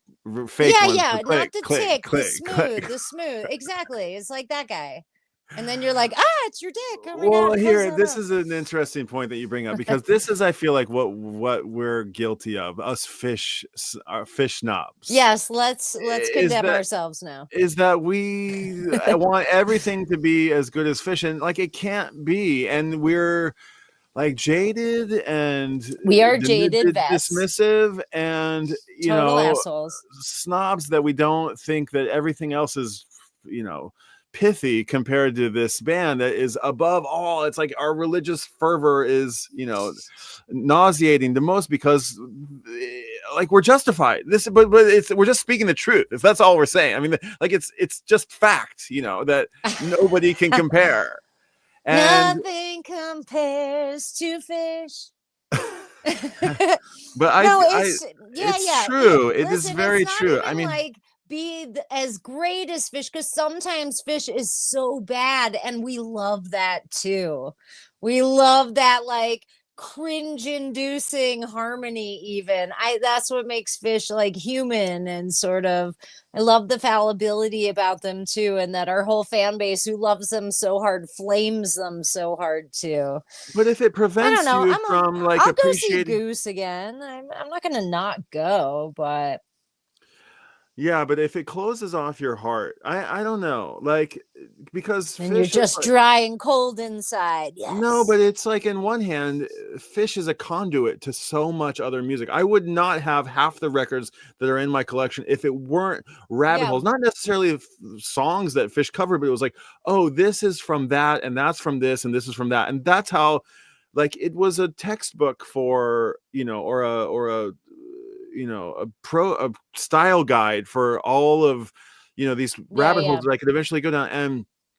But it, and so on one hand, like, Phish is this giant door opener, but if it's a door closer to a I can't listen to Goose without hearing Phish, and that's something that doesn't sit well with me. I want Well, to listen, detach myself. I'll admit I have not given them a fair shot outside of going to the concerts, and I had a great time. It was super fun, but I'm not obsessively listening to Goose podcasts the Right. way I am to Phish podcasts. But here's another thought for kids who are younger than us. Oh no. Oh no. Am I still here? Now Andrea's gone. Uh-oh. I seem to still be here. Can you guys see me in the chat? I have no idea what's going on. This is what happens when you get going for a while, is that things start. Can anybody? Yeah, you're here, Brian. Okay. All right. Andrea needs to refresh. Okay. Okay. Well, hold on. Let me just send her a quick message. I think, yeah, this is just what happens. The things get hot. The computer gets hot. The camera gets hot. The processors get a little bit hot, and they start doing things like this. But let me just send her a quick ping and say, you hopped off. Hop back on whenever. Oh, hop back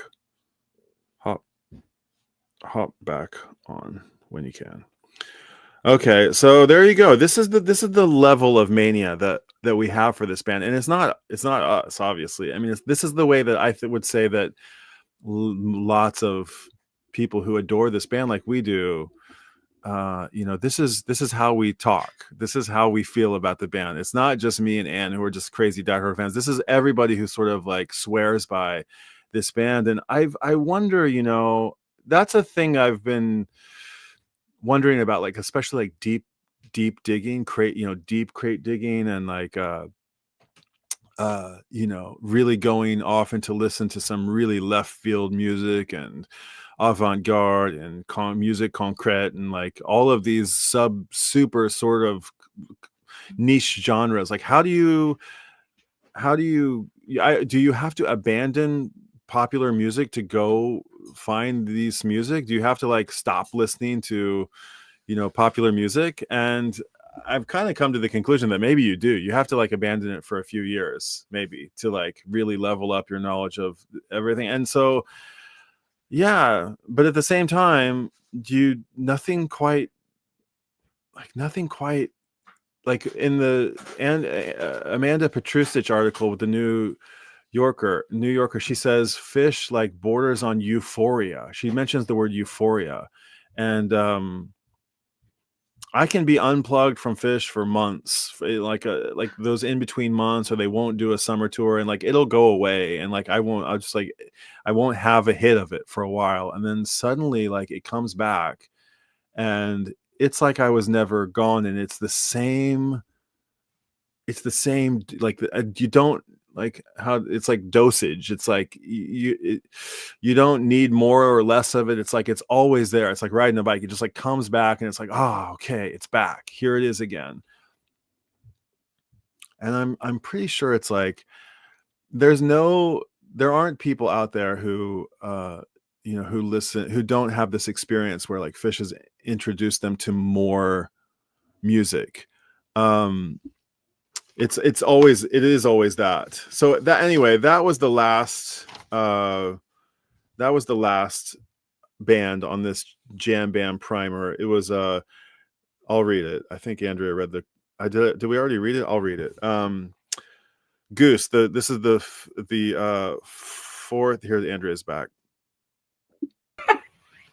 Hi. Hey. My phone overheated and it just turned off. I don't know why.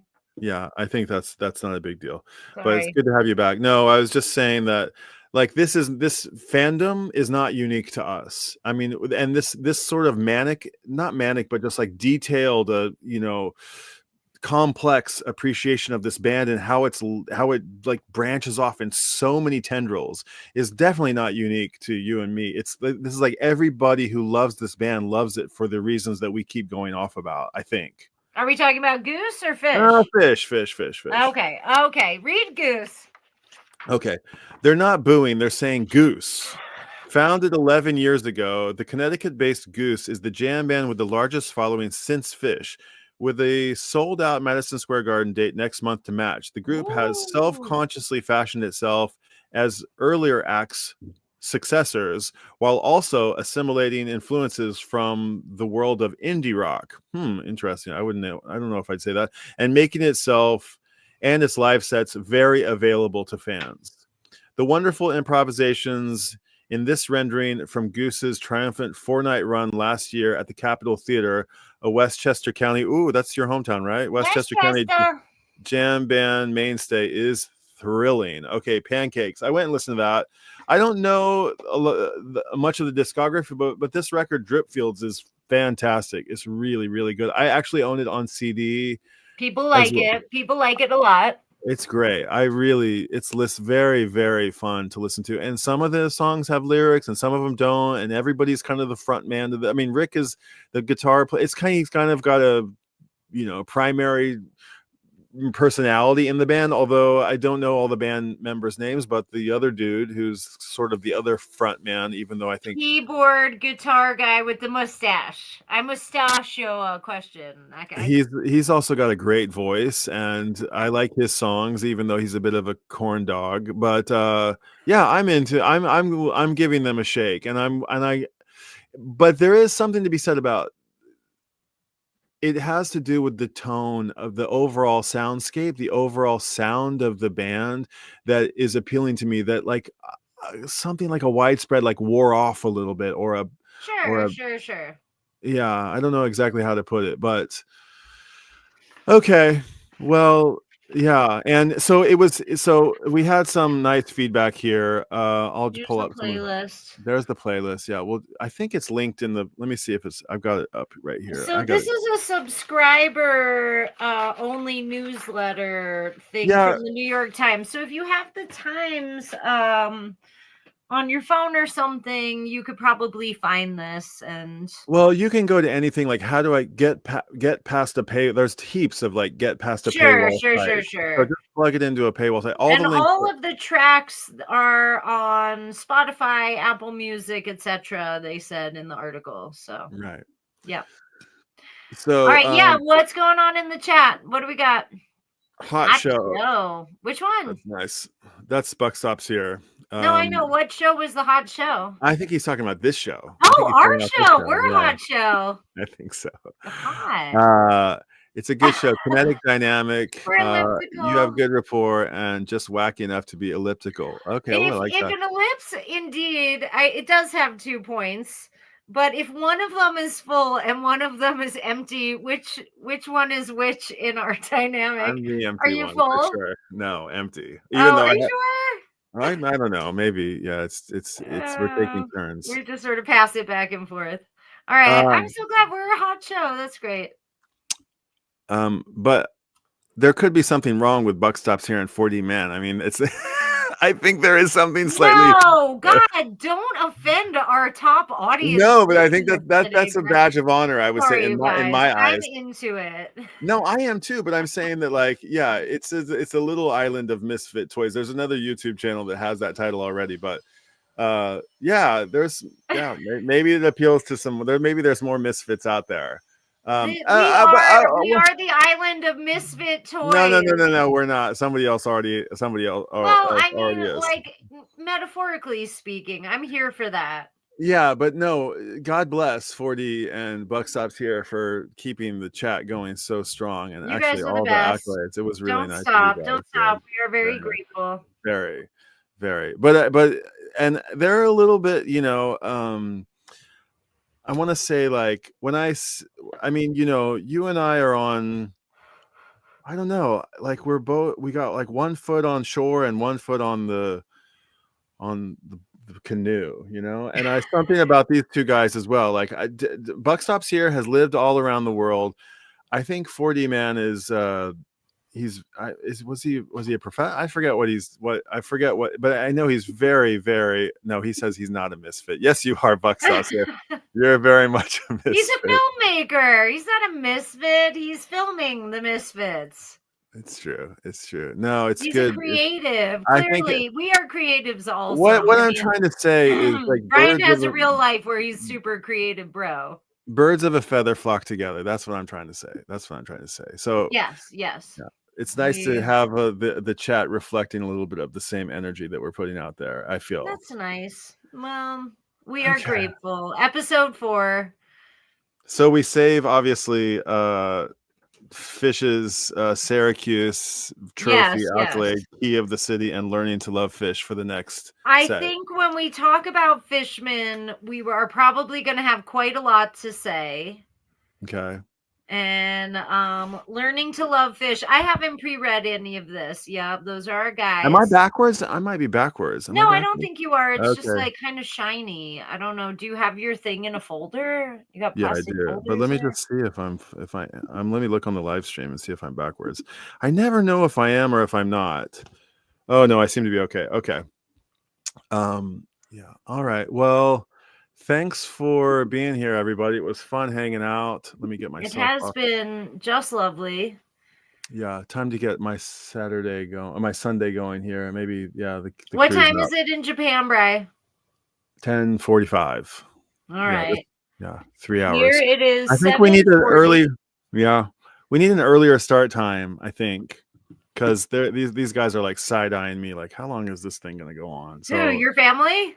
Yeah, because I'm right here in the living room, and well, we can flip it again too. I'm happy to take the morning shift and you in the evening, though. I have quite enjoyed my Basil Hayden's dark rye in my tiny little cute glass. Thank you, Jaws, for my glass. Okay, cheers for my coffee. I only get one. I told you guys last time on our first episode I had a second glass of wine, and I noticed some of my human behaviors got repetitious, and I didn't love that, so I'm just a 1 now.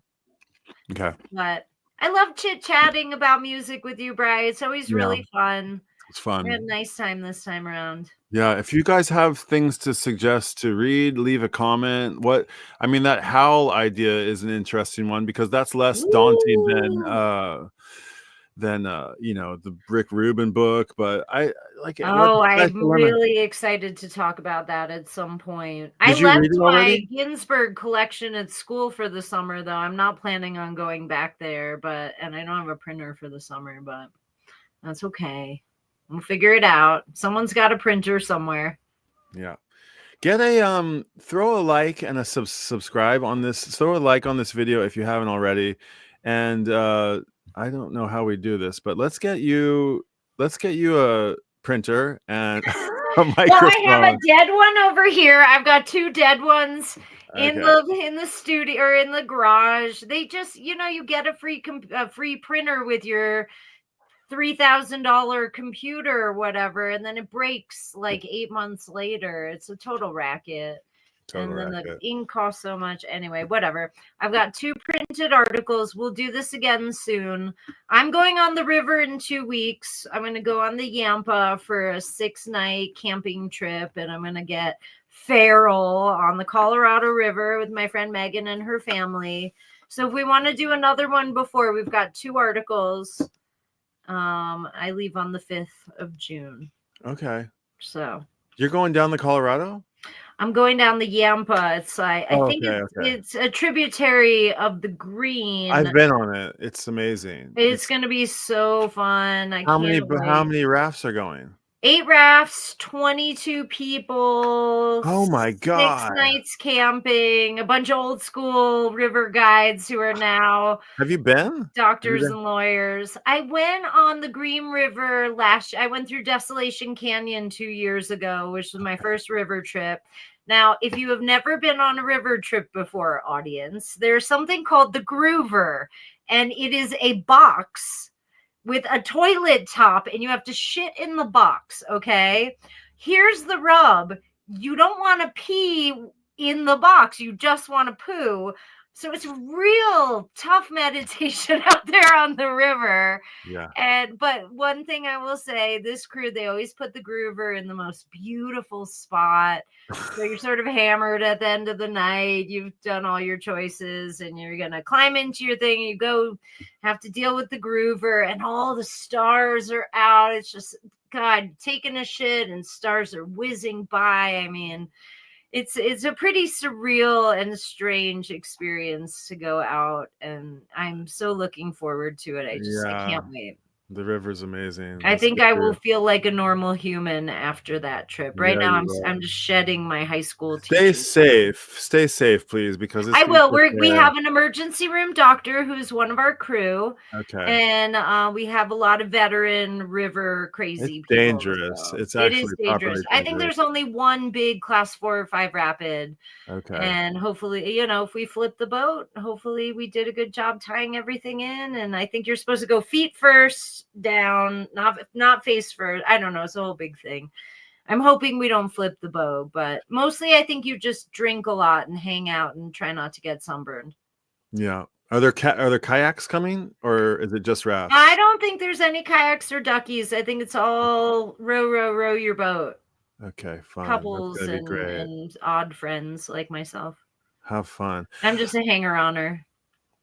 Bucks Up here says, please keep the show live for 24 and then paywall. I'm all of these shows, Bucks, are staying here. They're not going behind my thing. I'm just doing these will stay where they are. So yeah, they're up on YouTube. We have a little collection. Yeah. I'm like, I've put my own stuff somewhere just for reasons, but yeah. I'm thinking about that a little bit. I'm just playing with ideas, by the way, for your information. I'm just kind of like, I have the ability to click them all and press publish and make them all public. And I'm thinking about I'm just kind of flirting with different ways of doing it. But it's true. Especially if it's like new moon season, it's just all stars and yeah. Okay, well, bullshit 4D man. You have to do that on the river at some point. It's 5 days, Okay. You would be uncomfortable. And then you get one of those rapids. You don't want one of those moments. Anyway, you guys, it was so much fun. Thank you, Brian, for hosting again. Tokyo Record style, all your vinyl peeps.